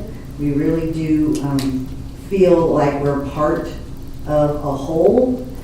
And it's interesting, the phone calls that I get now are calls about taking care of each other. It's not always a call about what can you do for me now, or what have you done for me lately. It's, hey, I heard about this. What can we do to help one of our members? Or I heard about this. How can we help something else that's going on that might not even be one of our members? But they understand the value in working together and working to make things better. And I'm just very proud of the unit that we have here because I feel like they're growing and becoming stronger, but also appreciate each other. And I think that's important. When you have to work together, it's nice to be able to appreciate each other and be comfortable and know that you have someone that's got your back. So In that, we have been, for a couple of months now, we've been doing the new employee orientation. The district offers a benefits informational meeting, and so CSEA's been coming to the benefits informational meetings and meeting with the newly hired CSEA folks, or classified school employees, who we hope will become members of CSEA. And it is very interesting, the number of people, especially that are under 30, who are very excited to join the union. Now, you're the union, right? Okay, yeah, I want to sign. I'm like, okay, great. And so I tell them about their benefits and everything, and that's, good. But there's some kind of a renewed interest in the union. And I'm very excited about that, because I'm hoping that those folks are going to take my place. I am getting older, and I'm going to have to move on at some point. So we're going to need the younger folks to move on up. And there seems to be an interest in, oh yeah, you're the union, and when are your meetings, and what can I do? So it's very exciting here that we're able to get out and talk to our new members. Our chapter is in the midst of Boss of the Year. So in another month or so, you may hear some rumblings that the chapter has chosen someone out. Oh, look, Mr. Frey is sitting up straight. Are you getting ready for your award? I'm not sure if board members are actually part of the pool, but it's possible. I would remain at the ready with your speech, just in case. So we have one employee, she's not a member of the CSEA. So anyway, so we're excited about that. I know that our members have been, writing in about their bosses. So that's exciting, because if you have a good boss, you're ready to come to work. It just makes life better. So that's a good thing. Our chapter this year also has engaged in the board race endorsement process, something that we have not done in 8 years. But the chapter felt that it was important, so they took it on. I did not take it on. We had a committee, and that was very exciting, because we're building capacity. We've got folks that are stepping up and want to help, and that's very exciting for us. So we're going to be continuing our participation in that. And then something else that I wanted to just touch on. We have not concluded our negotiations yet, but we remain hopeful that we will, come to an agreement. But I do want you to know that one of the things that is really important to us is our health care. And as we talked about earlier, CalPERS in 2019 will be offering a plan that will be affordable. But as we all know, it's a 2019 solution to our current problem. It's not a long-term solution to our current problem. So we really would like to engage in some discussions about some long-term solutions to these problems, because CalPERS is doing this for 1 year. It's a new program. We hope that it will be successful and that it will continue, and maybe it will solve our problem for a month, a year, a couple of years. We don't know, but I think that we need to keep the line of communication open. We need to keep thinking about what can we do to help our members. How can we help CSEA? I actually had a member come to me today and say, I want to use the teacher's rates. Is that okay? How is that possible? I'm like, no, not possible. You're not a teacher. You're a classified employee, so you'll be using these rates over here that say CSEA. So we have some work to do to make sure that our members understand how the CAP works, making sure that they all understand their benefit and making sure they get the most of their benefit. But we are also looking forward to working together to find a longer term solution than relying on CalPERS, which luckily has come up with a once solution. And the other thing that we're engaging in our chapter is training. We had our first training at the end of, just a chapter training at the end of August. And it was very well attended, and folks seemed really receptive.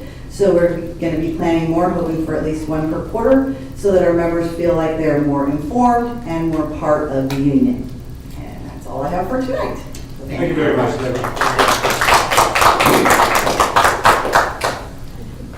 Anybody else? Okay, let's move on then. Additional comments from superintendent? No further comment, thank you. Okay, report social Mr. science. President. Sir? During my board comments, I left one area out. No, I'm sorry, go ahead, that's what I meant to say. And that was, the unions held their annual apprenticeship trade show last Friday. I was also able to attend that, and we had many Lodi students that were able to attend and see the various options that from carpentry, plumber, machine guns, roofing, waterproofing, and such. And the unions do an outstanding job with that presentation, and the students were just enthralled. I mean, they had them in cherry pickers and hammering and nails and really going to town with a whole bunch of equipment that I wanted absolutely no business with. Because I am that bad when it comes to that sort of thing. And I'd like to thank the units for putting that on, and I'm glad our students were able to attend and keep encouraging that. Thank you, Mr. Fritz. Thank you. Okay, social science textbook implementation update. Ms. Katowski.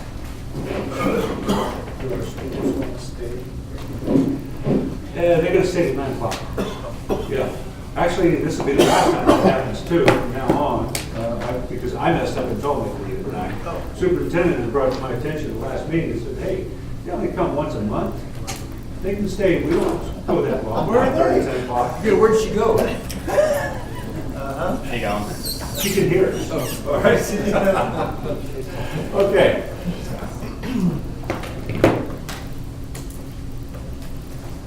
First time up tonight. Oh, no, you've been up. I'm going to be here a long time today, I think.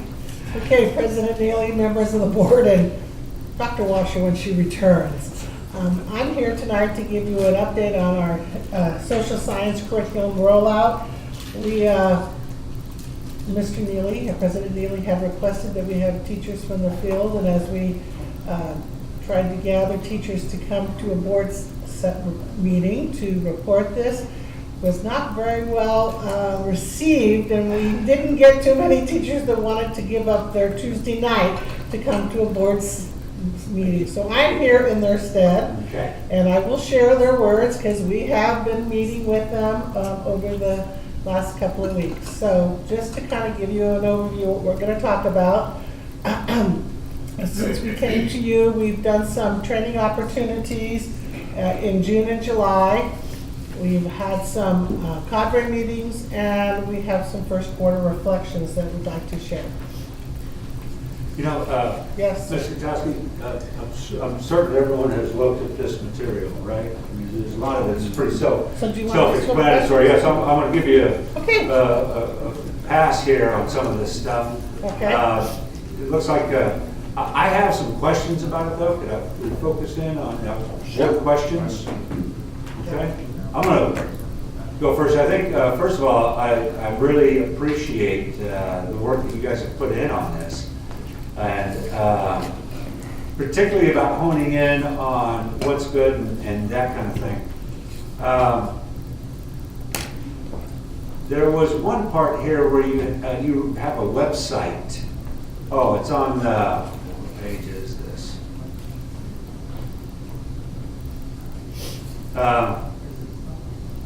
Right there. It says website/questions. Yes. And I looked at your website on there, and when you do that, there's not much there. Is that, Go ahead, finish your question. is that by design or? No, that as we have questions that we have been receiving, we put those questions up and we share the answers for any person to have. And so that is one form of our way of providing questions and answers for teachers. We just started that about 2 weeks ago, I believe. We've been collecting a lot of questions, and we're starting that. We also have our website that we're building so that teachers can go to have a resource and support for themselves. Well, I gotta tell you, I really like the design of it, you know, and the idea behind it. It just didn't seem much. So it's fairly new is the reason there's not a lot on there. All right, we can check back on that in a little bit and see how that goes. I like your format on this presentation: biggest obstacle, best thing, and most challenging. with the 6/8 National Geographic, most challenging is the online, well, first of all, the biggest obstacle I see on most of these is lack of time, and I totally get that. Yeah. There's so much you've got to do in other areas. It's just tough to find time to do science and social studies. It's just tough when you're K-6 anyway. 6/8, teacher perspective, most challenging, online platform not working. Now, I remember that when we adopted this, it was not working, and they promised us they'd have it up by July. You and I both have that same recollection. Okay. So what pressure are we putting on them to get this thing done? Well, the online piece is now up and running. It is not running fully.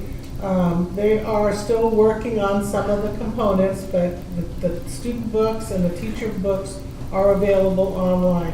We put a tremendous amount of pressure to get them to get it up and running. They, if I may just be so blunt as saying that they're building it as we're flying this plane. This plane is being developed as we go along. You know, when we adopted this, we shared with them our concerns about adopting something on a wing and a prayer, but we still felt that, the teachers still felt that they wanted to adopt this program strictly for, and I heard your words earlier this evening, Mr. Neely, but I'm going to say it because I've heard it over and over in the last 2 weeks. They needed a textbook. They don't really feel comfortable going online the whole time, and they wanted a textbook. And so this is why they made the selection to this program, because it was the best one that had a textbook. There was probably a better one, but it didn't have a textbook. We keep hearing that over and over. So we have put some pressure. We're getting some free materials out of this and from some free services from them for the lack of not having it developed. Well, that was going to be my next question. Is there a financial penalty that our providers suffer when they don't provide like they're supposed to? I am not aware of any financial penalty that we can put on them or the state can put on them. Maybe Mr. Hahn knows something else. But what we can do is we can negotiate what we feel would be good compensation. Free professional development that after the initial rollout is never free. It's always about $2,000 a day. Free materials, those kinds of things. Isn't this a fairly competitive industry? Yes, it is. Very competitive. So shouldn't we be negotiating this on a rather, tough stance? I mean, look, we've got 30,000 kids. Mm-hmm. We're not a small district. So, Mr. Khan, do you ever get involved in that negotiations? I mean, I understand. This is the way I see it. I'm sorry. I see you going the criteria for the curriculum. Right. I see you entering into financial negotiations on this and driving a hard bargain and getting us what we want, such as free training. If they want, I'm shocked that some of these people are charging us. When I was with GE, if I said, oh, thanks for using my product, now I'm going to charge you for coming in and training you on it, that would have never flown. And I don't see why we should accept that. Does that make sense? The reason I'm bringing this up, we have another adoption coming up here this year, which we're going to spend millions of dollars on books again. But anyway, I'm sorry. I'd be more than happy to engage. I've been part of these in many districts many years. It usually boils down to whether or not you can get them to provide online training, at which point sometimes they'll reduce their in-person training. But yeah. That's a hard nut to crack. That's some of their bread and butter. The hardest part about the training too is that they send somebody out for a full day, whether or not you can get all the teachers there or not. Right. And that's difficult. That's where we need to go. Maybe we shouldn't just choose a product. Maybe our people should be choosing 2 or 3. And then, because let's face it, a lot of these products are pretty close. you know, they're fairly close in their, in what they offer. That is correct, because all of the K-8 products have to be approved or should be approved from the State Department, and the Right. pricing is set by what they submit to the state. So the pricing for materials is already set. We don't have negotiation powers on that. We have negotiation powers on a few other things, but not for the pricing. Exactly. So we do negotiate to that, but my experience with working with teachers is that they find one that they like, and their heart is set on that. And if we don't do the one that they recommend, then it's usually, I got some buy-off someplace to select another program. So it's never a really good thing to pull the rug out from them after No, they do their I get work. what you're saying, but you know, if we just, maybe if the teachers had an organization and we knew who was in charge of that organization, maybe we could talk to that person. Hello, Michelle? Well, it's just an idea that maybe we could, and what I'm saying is that, yes, I understand the prices. We had the same thing at GE. But what we would negotiate on are all of those other things, such as training. Now, one of the things on the training that one of our providers, I forget which one it was, that turned it down, was that we could not record the training. Correct. Now, that's ridiculous. I'm paying you to come out here, I'm buying your product, and I can't record it to train my other people? You take your stuff and go someplace else, we'll go with another vendor and see if they'll change their minds on it. Okay. You know, the other thing too is, a lot of times when people buy these programs or curriculum, whichever, if they do their due diligence, they're gonna kind of look at, well, who have you sold this to? What is their feedback? So I'm pretty sure they would want positive feedback.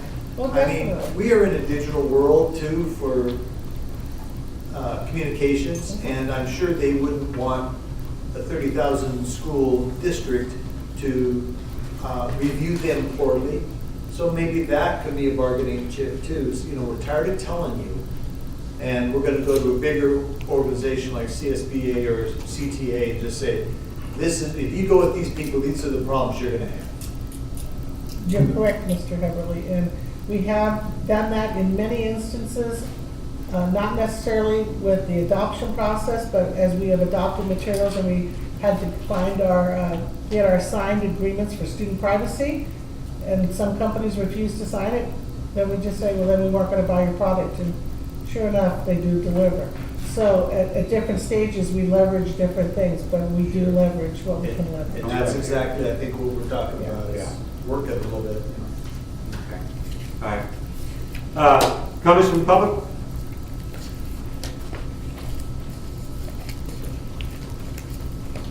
Oh, Michelle. Hi. I was feverishly taking down some notes. I was listening and paying attention. All right.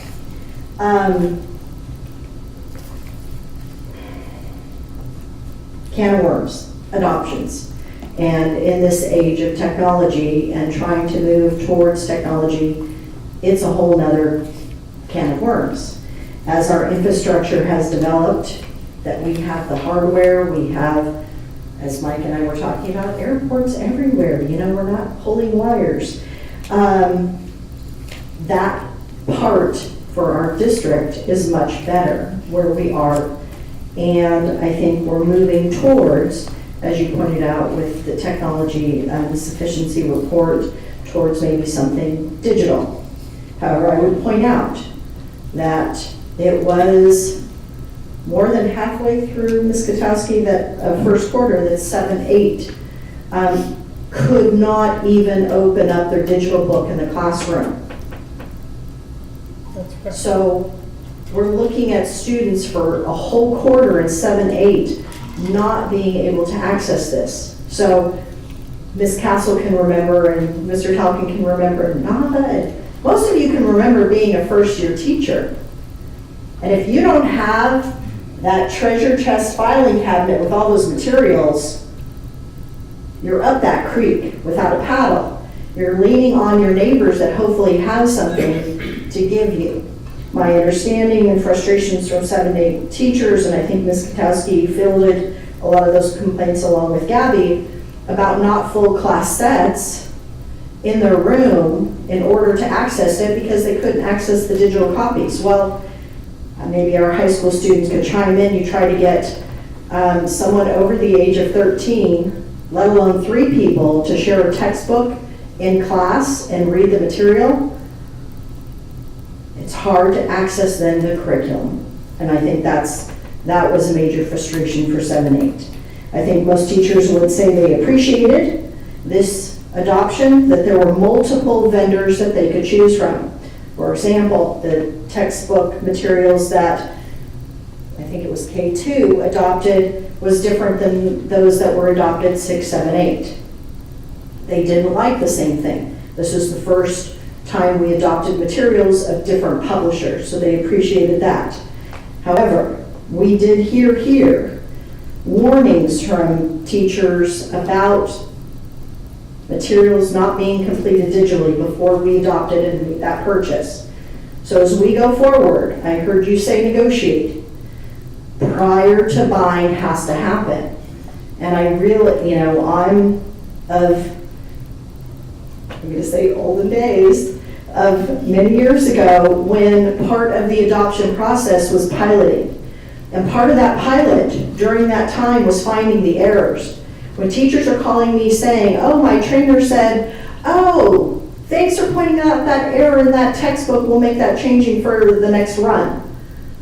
Our teachers should not be their textbook editors for an adoption that's being put in the hands of students.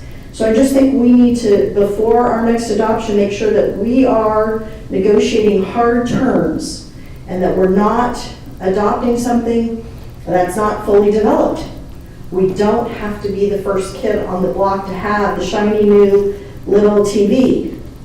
Let's wait for the big digital TV to come out. And I'm not saying 50 years, but maybe being the first isn't necessarily the best in this situation. We can look to other districts and what they have purchased and their pros and cons for those purchases as we go forward, because yes, I think we got the short end of the stick in some ways with some of the adoptions, and I feel for my 7-8 teachers that still don't have access to everything completely that they thought they were going to get.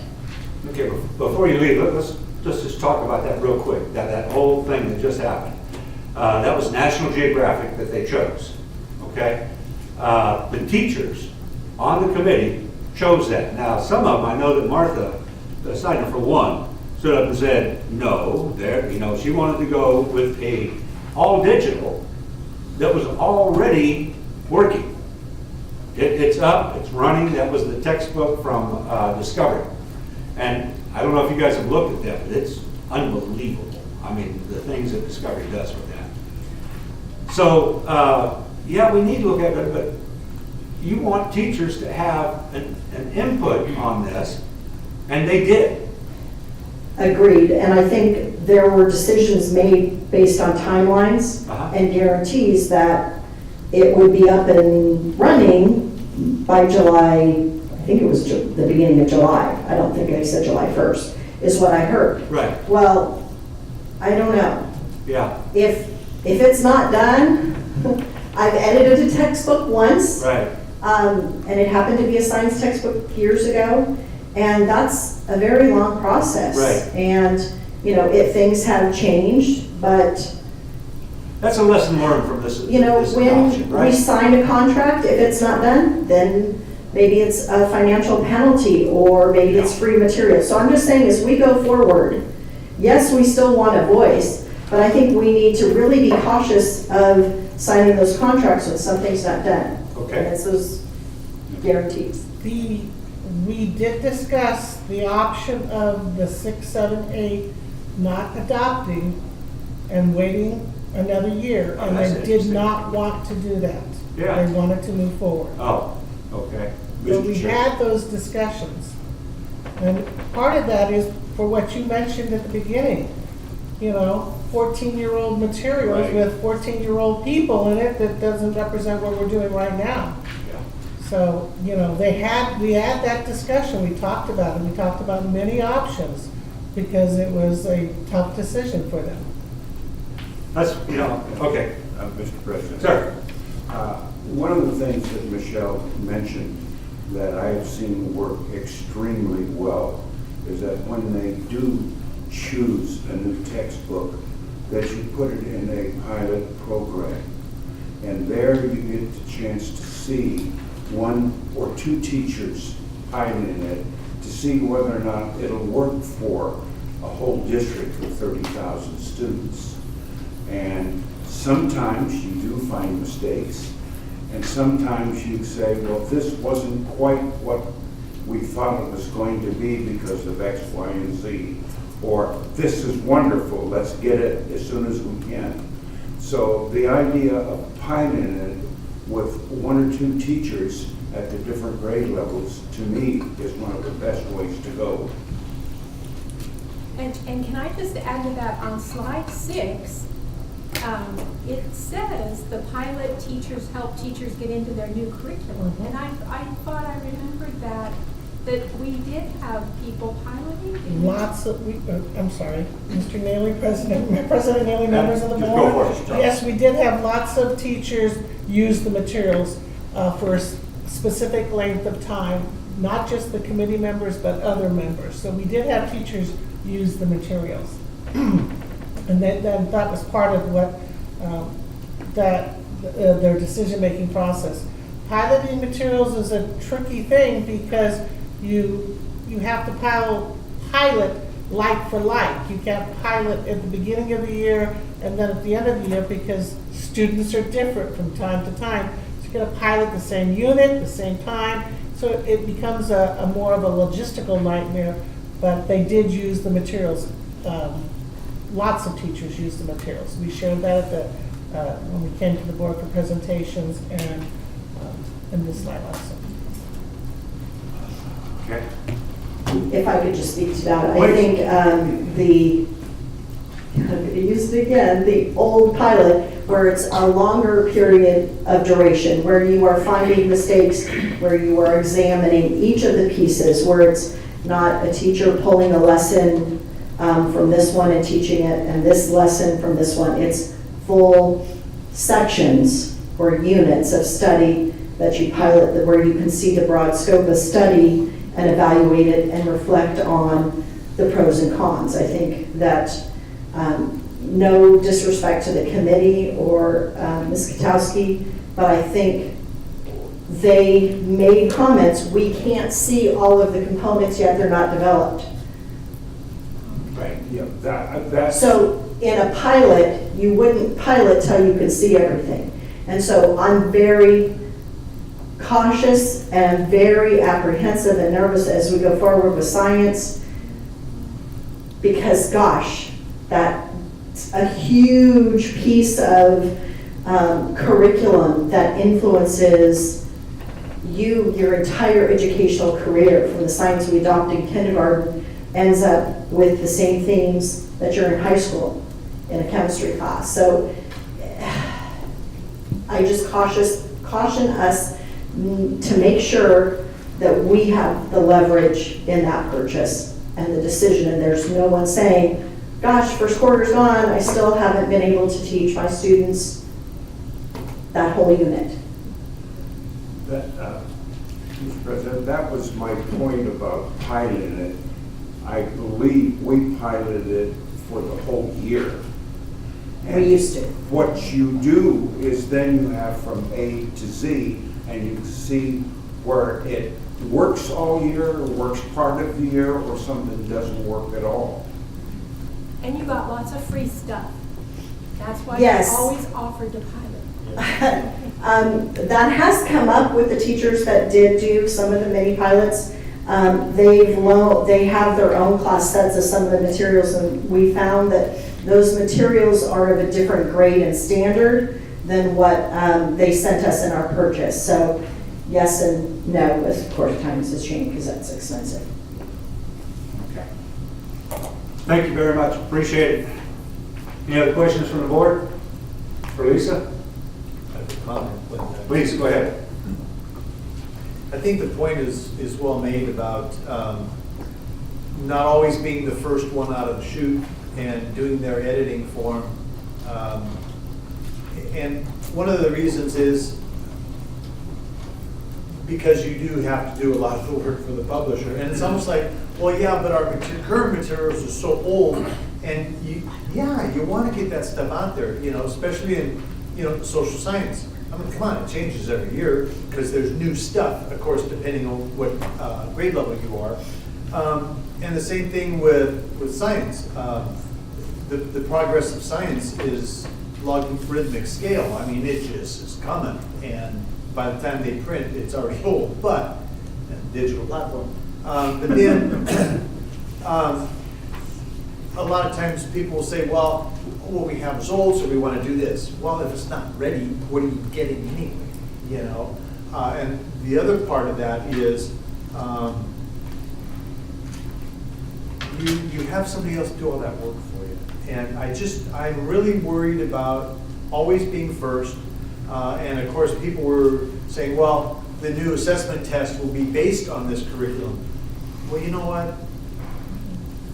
Test scores are one thing, but getting quality materials in the hands of the teachers to present to their kids is far more important than 1 year's results of a test. If everybody knows ahead of time, we're going, hey, we're waiting another year so that we can do it correctly, and this first year of testing, we'll just call it a bye. It's like, just accept it and move on, so that we can get something done correctly. I always said implementation is a very important part of all these adoptions, not just adopting, and it's not anything that anybody's doing wrong. Don't go that route. I'm not saying that. I'm just saying let's be cautious. Let's know when we're getting the full product, and that I think is a much better end result. Second, that's a comment. I do have a question. So a lot of these textbooks have an online component to it. What's the upgrade of those? Do they automatically upgrade it every year, every other year, or do they charge us for the upgrade? How does that work? Anything new that's added, there is no fee for that. It automatically is within the program. And new additions to it generally do not cost us anything.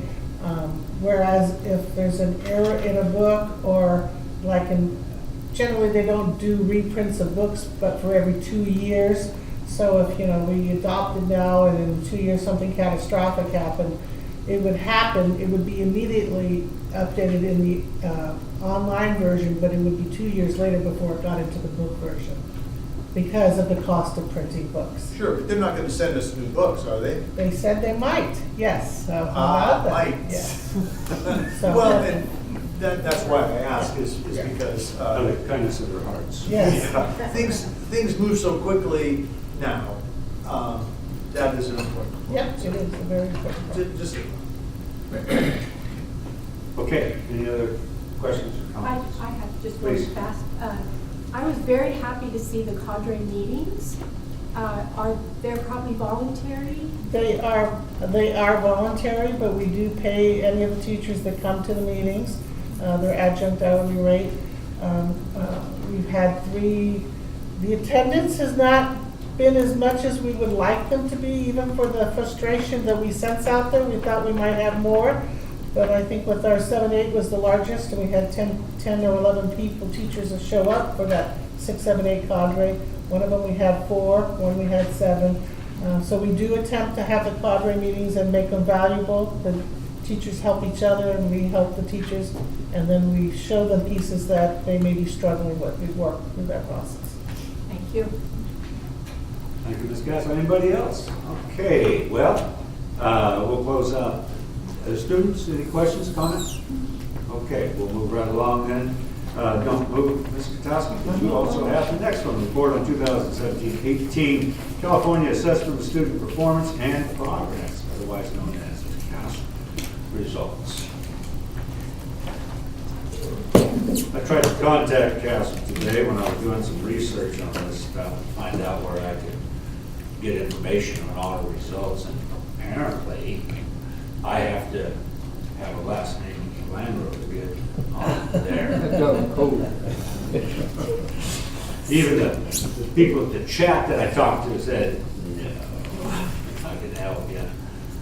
So we've invited Mr. Melandro up to share our past results with our members of the board and the community.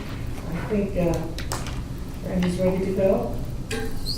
You know, Yes, ma'am. again, I don't think you need to go over every slide unless anybody, I mean, has everyone been over this? Unless you'd like to. That's entirely up to you, but before you make that decision, I do want to take a moment to thank Deborah, our ARE analyst in the assessment department, for all of her efforts in gathering and putting this together. Because although you have looked at the results, I need to explain something, and that is the results that are here are not necessarily our overall final district and school reports. Right. Those will come out. What we've done is taken individual student results and aggregate them and put them together to come up with this report. So I just wanted to clarify that before you move forward, and I'm happy to just answer a question if that's what you prefer. So is that your executive summary of the executive summary? Yeah, that's about as short as I can make it. Right. Very good. Next. But I've got questions. Anybody want to ask any questions first? Okay. So, first of all, when do you expect the school and district results to be out? We expect them relatively soon, but to see them in the actual California dashboard where we have the status and change, right. That will not happen until the beginning of December.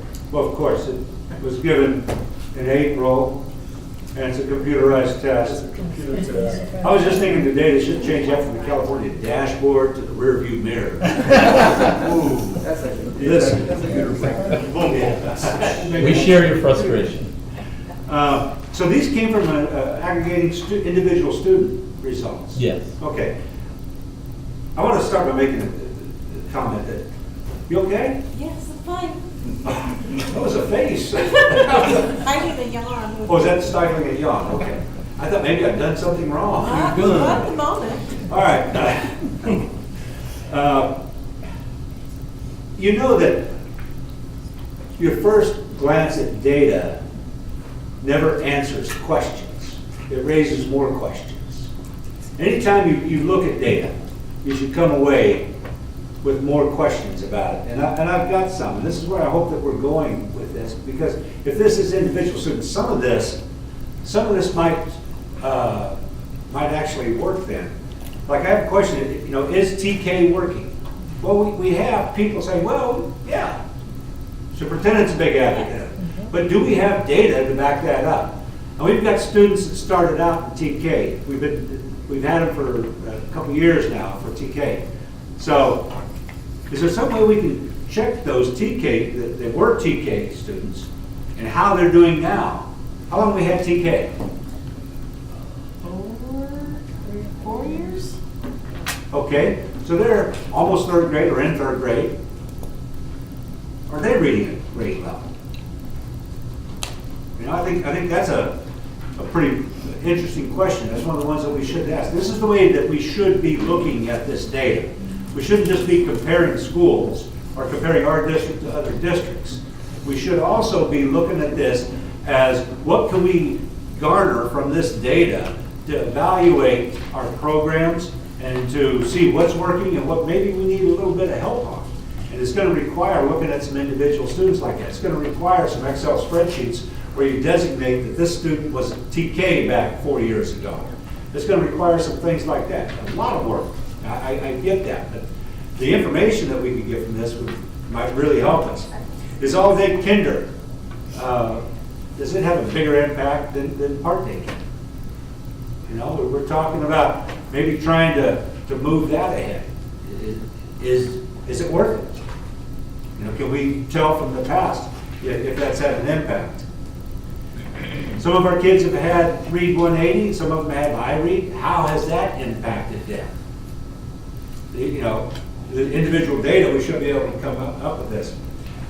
Also, EL levels. Now, the dashboard, I don't know that it breaks it down into levels 1, 2, 3, and 4. To me, I believe it's a percentage of students that are EL.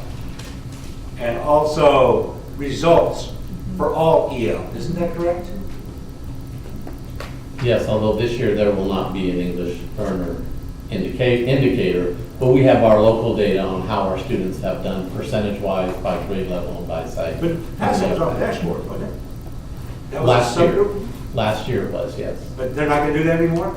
Because of the new LPAC, they're still working on the levels. Oh, okay. All right. Well, look, here's the thing, is that we ought to look at that and see if our 1s and 2s, and you and I had this discussion, if our 1s and 2s, how they're doing percentage-wise, as opposed to 3 and 4, because, you know, a student that is at the ELAC 4 level is really quite fluent and should not have a problem at all with the curriculum. But somebody who's a 1 or even a 2 is definitely going to have problems. So we need to look at that by school, by student, and see where we need to put our emphasis. I've talked to you about maybe doing something extra for our 1s and 2s that would go beyond the school time. I still think that that'll work, but data on that backup would be great. And I know you're working on that for me, so I appreciate that.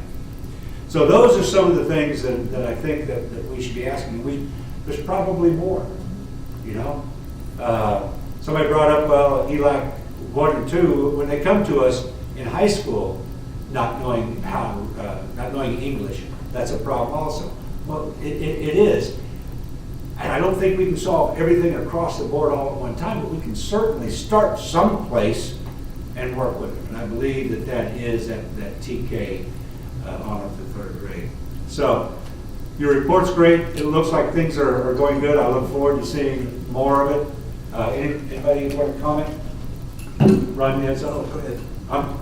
Yeah, Fine, go ahead. Oh, just real fast, I mean, the Title I schools page, wow, there are some really impressive gains. When you look at the 3-year measure especially, many schools have really done so very well. It's very impressive. Thank you, and Mr. Neely, if I may, I appreciate the opportunity to present this evening. But I did want to share one thing, and just what you were talking about a moment ago. I know Mr. McGregor pulled in 3 elementary principals who have seen a consistent increase and did some of the things you're talking about. Ask them, what programs are you doing? What are you doing differently? What strategies are you utilizing? What are you doing differently that your students are making those gains, so maybe we can replicate that at other school sites? So some of those things are happening. Great. I'm glad to hear that. Maybe we could find out about it in a report. That'd be great. Comment? Yes, sir. When you were talking about the scores that were counted this time, and then it's not next time because they're still trying to figure out the levels, I lost my poker face. It wasn't about you, it was about the state, and all I could think of was, hey, let's change the template for LCAT every year. Yeah. And they're gonna do it again. No way. Yes, I just heard that. Sorry. So, yeah, oh, I know that. You have to adjust it. Anyway, I'll stop. On page 5, you don't have to go to it if you don't want. It says that 25 out of 47 sites, the students, increased their proficient. And then 7 stayed the same. So if you minus 25, minus 7, that means 15 sites decreased their percentage. So I think it's great to highlight the schools, and you even list examples of ones that increased and all that. And I think that's great. But what that tells me is that if our overall score is still 32% meet or exceed, and you're listing the ones that, the percentage increased, you should also tell us which ones decreased as a suggestion. Because just to your last point, that's what I was going to say, is that when we have schools that are increasing, and Mr. McGregor, great job, we should be asking, well, how did they do that? And that's a great way to spread that increase. And if there's a decrease, we should be asking the same question, why? Because I think those kinds of things guide us into maybe kind of, I guess, a best practices kind of thing. Or try new strategies, or do this, or do that. But if we don't also really look at the decrease, we'll never wrap around those to get those into the increase column. So what I would really like to see is, and then I guess it was the next page, yeah, page 6, we listed some of the, the Title I schools and stuff. It's still, if you add them up, there's only like 24, 25 schools there. So there are other non-Title I schools that showed a decrease in math. And I think that, is this going to come back? Is this just like an initial snapshot? Or are we going to have a full thing? Or just, it doesn't even have to be in a board meeting, as long as we get that information, so that if we have questions, we can look at, how is that working for this school or that school? What's working, what's not? We'd be happy to share that. Backup document that came with the PowerPoint had all of the schools listed for ELA and math. So you could take a look there to see who was above the line and below. But at the board's request, we would be happy to, at any presentation, if you prefer, to also list those schools who may not have done so well. We can share that information also. Just like the schools that did well, there are schools that didn't do well because of specific circumstances that we may or may not be aware of. And I appreciate Mr. Neely's comment, and I agree wholeheartedly that data is not the end. Data is the beginning. It begins to make us think, and that's where we move forward. We work with principals. At principals meetings, we share this data, and not just the CASP data, but the benchmark data, the data that's very close to the assessment, that's very close to the instruction. So at that time, something can be done immediately to students who haven't mastered a particular concept. So I think we're moving in that direction as well. But we do work with administrators. We gave them their preliminary information when it came out at the end of this year before they left. So they have preliminary data to begin to look at and begin to ask those questions.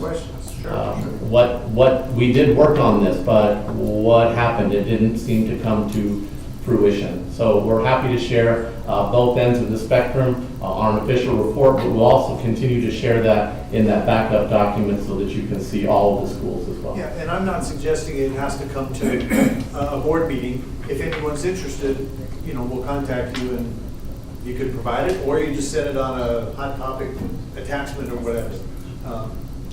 Yeah, it doesn't have to be a whole meeting. Yeah, be happy to, I live to serve, so we'd be happy to. Well, golly gee, thanks. No, and I think your point about data is to give us reason to ask questions and reflect and to see where we're going. So thank you for, your idea of calling those principals in. I think that's a great start. So thank you. I'm done. Okay, anybody else? Yes, please. Mr. McGregor, would you mind, I would be very, very interested in the 3 principals that you called to see if there's common threads there so they increased, and no doubt, many of these Title I schools obviously have very challenging demographics. So, Kathy, is that just something you could put in hot topics or something? We can bring that to you, yes. Yeah, I would be very interested in knowing that. Yeah. Thank you. Thank you, Ms. Castle. Okay, public comments? I'm trying to get one more report in here. I just want to say, wow, ARE, it's it looks like they're doing the state's work ahead of the state. So thank you, and I agree that the data should be driving the vehicle in the direction, and you should be looking in the rearview mirror as to what just happened and are we on the right path. So I think that's good, and thank you. Thank you. Thank you, Michelle. Any other comments? Okay. Thank you guys very much. We appreciate it. One-to-one homeschool connection, I guess. Oh, geez, that's great. That is great. Mr. Khan. Now they're starting to take your time, right? Thank you, President Neely. Thank you, President Neely, members of the board, and Dr. Washer.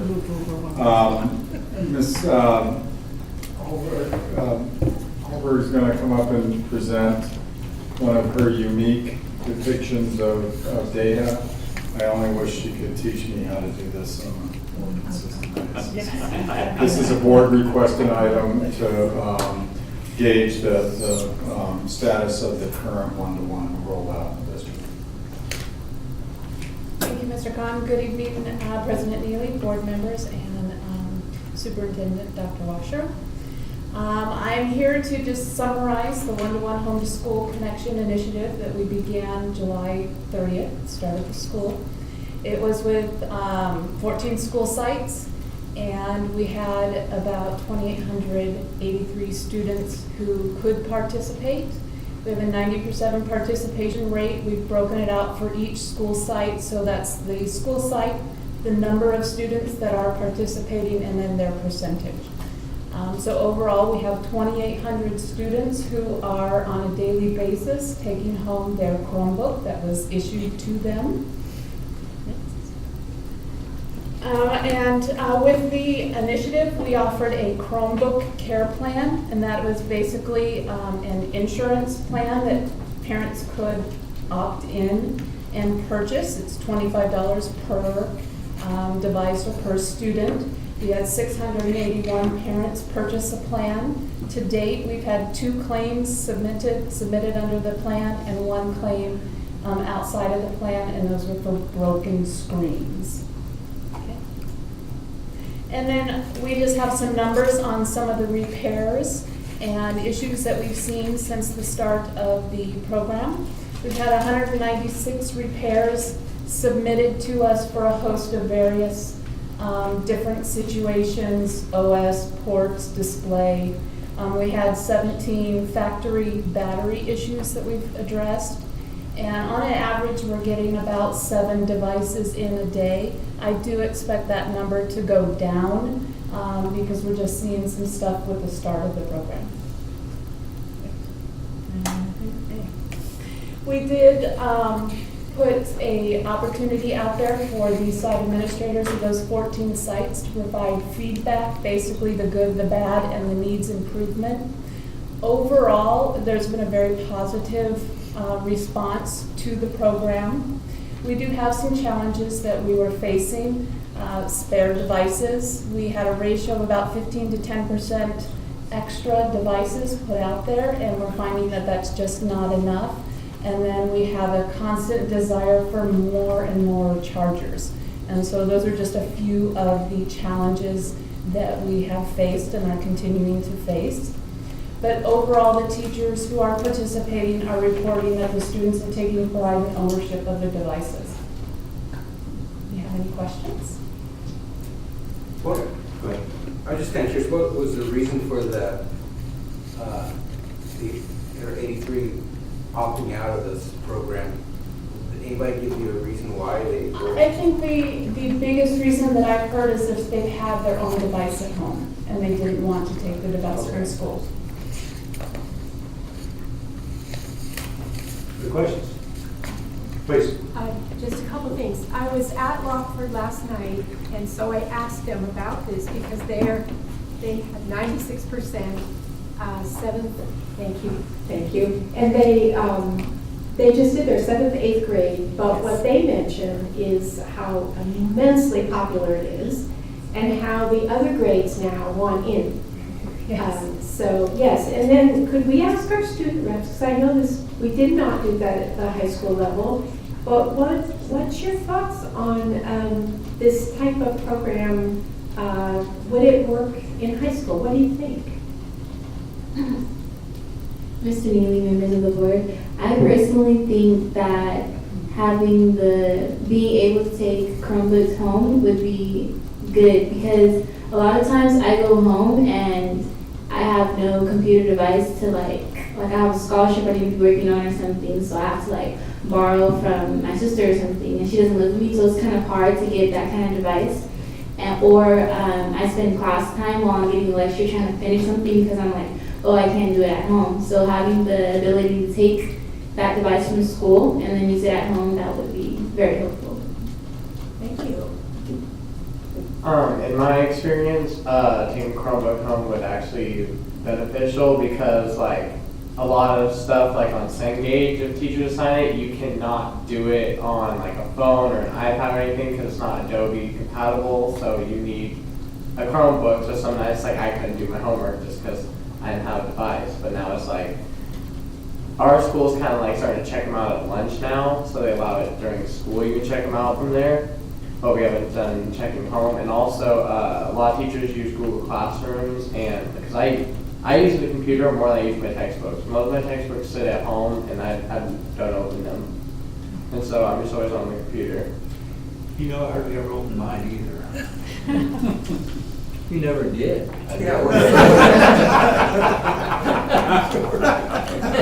That's true. Thank you. Thank you both. But just one, what's the next step? The next step, we meet this Thursday, the Superintendent's Technology Advisory Committee, and we will be discussing just that. I know internally in our department, we've already started planning for the various possibilities that could be asked of us. So that's really the next step, is the committee's going to come together, take a look at the information, go over the good, the bad, and the needs improvement, and then begin formulating a plan to move forward. Just one follow-up question with our student reps. I think a MacBook is $2,000, and you know, regular laptops are probably around $700 thereabouts. I mean, this Chromebook satisfies your needs as students, and you're satisfied with that? It's downside. Yeah. What's the downside? Is there a downside? I mean, that's all. Yeah, not really. It's okay to say. I mean, sometimes you can't get on stuff. That's just because it's blocked. It's blocked. It's blocked. We will stop.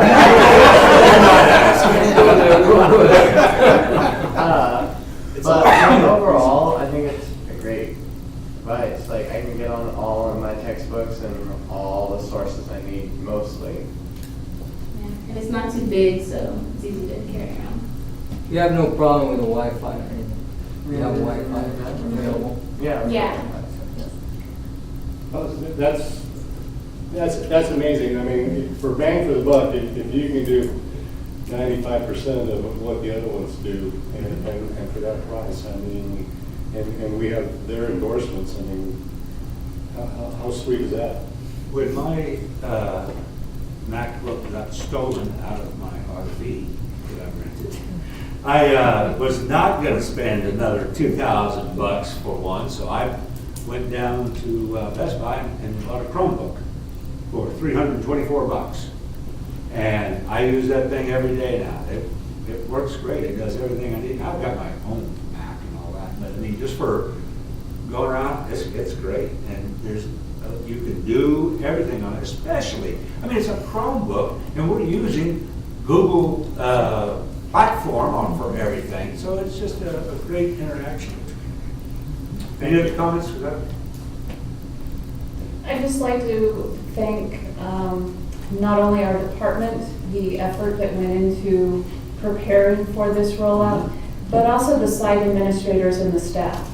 It was a pleasure when I went out to Millswood and we were handing the devices out to the students, but just to see the effort that Aaron and Champay went through to get these devices and the documentation out.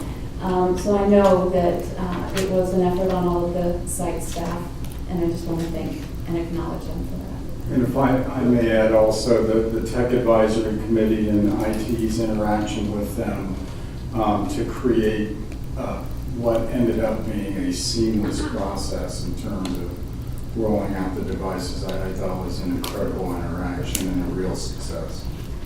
And I just have to throw in one last thing that was brought out at Lockford, and that was all this doomsday stuff about how it wasn't going to work, that, you know, and it has proven that to be totally wrong. And these schools all, I mean, I think it's safe to say there has not been a huge problem at all, not even close.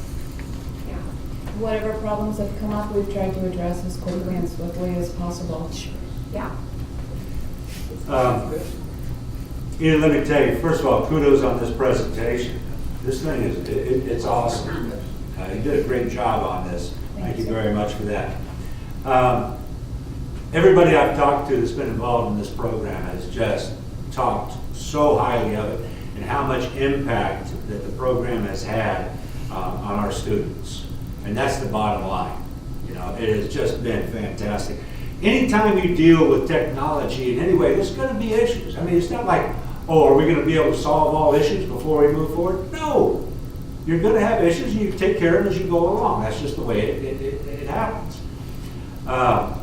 One of the things I'd like to see us work on is there's no reason that we have to wait till next year for other schools to get in on this program. We've got computers right now. We've got schools that can start anytime. They can start at the, as a matter of fact, that's one of the things that we had talked about on the committee was, well, maybe we'll start at the end of the first quarter. You know, maybe we'll start at the end of the first semester. They can start at any time. They can. I'm looking at the gentleman sitting behind you back there. Schools can start anytime. So, and start ironing out, they're gonna have problems, that's why I said, yes, they are. But this will allow them to start ironing it out. And then next year, when the entire district goes to this, let that sink in. Let that sink in just a second. Write that down. Next year, when the entire district goes to this program, they'll be ready. And I have all that stuff worked out already. So what that tells me is the kids are ready. the kids are ready. Yeah. We just need to catch up. Yeah, we need to catch up to them. Yeah, that's it. So, great program. Tell your people, thank you very much. In the future here, I'd like to see you come back and do another technology update. This one's on one-to-one. You've been working on a program that involves smartphones for parents to interact. Yes, we are. And that's huge, guys, because a lot of people don't even have computers, they just carry them around in their hand. So when you can interact over that device, teachers can interact with parents, and the district can, and schools can, that's a big step. So put it on your calendar to come back and tell us about that as well. Okay, we will also be discussing that on Thursday. Fantastic. Very good. Comments from the public?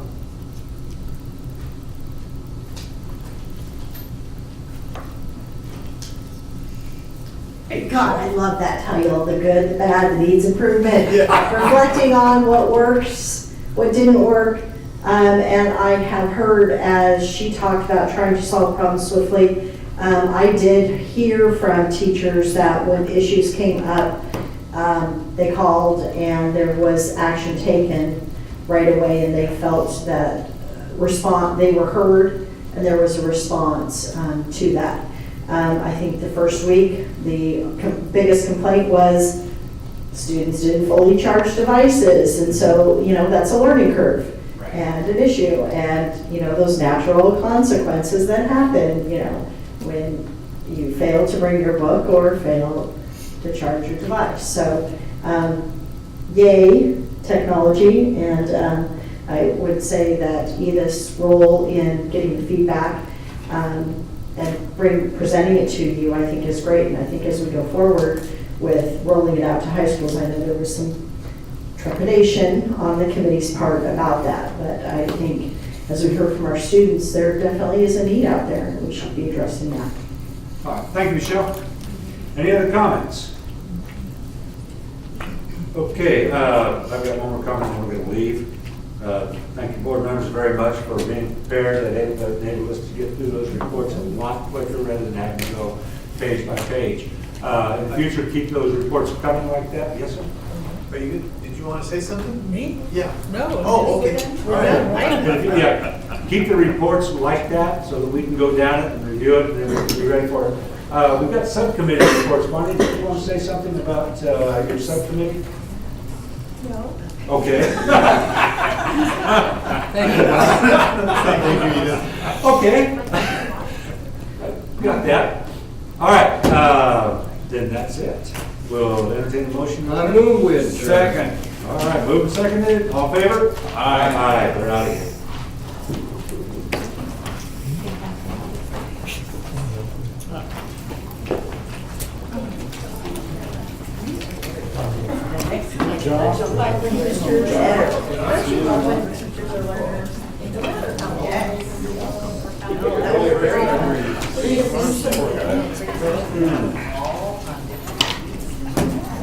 Hello? We're gonna have one page with all of the teacher. And they're not even high tonight, so I picked them up. Oh my gosh, I'm looking so amazing. I promise it'll be very fun. Thank you. Chelsea, you think you're gonna make it to the health fair? Yes, yes, I'm going to go in the morning. Let's do that. Thanks.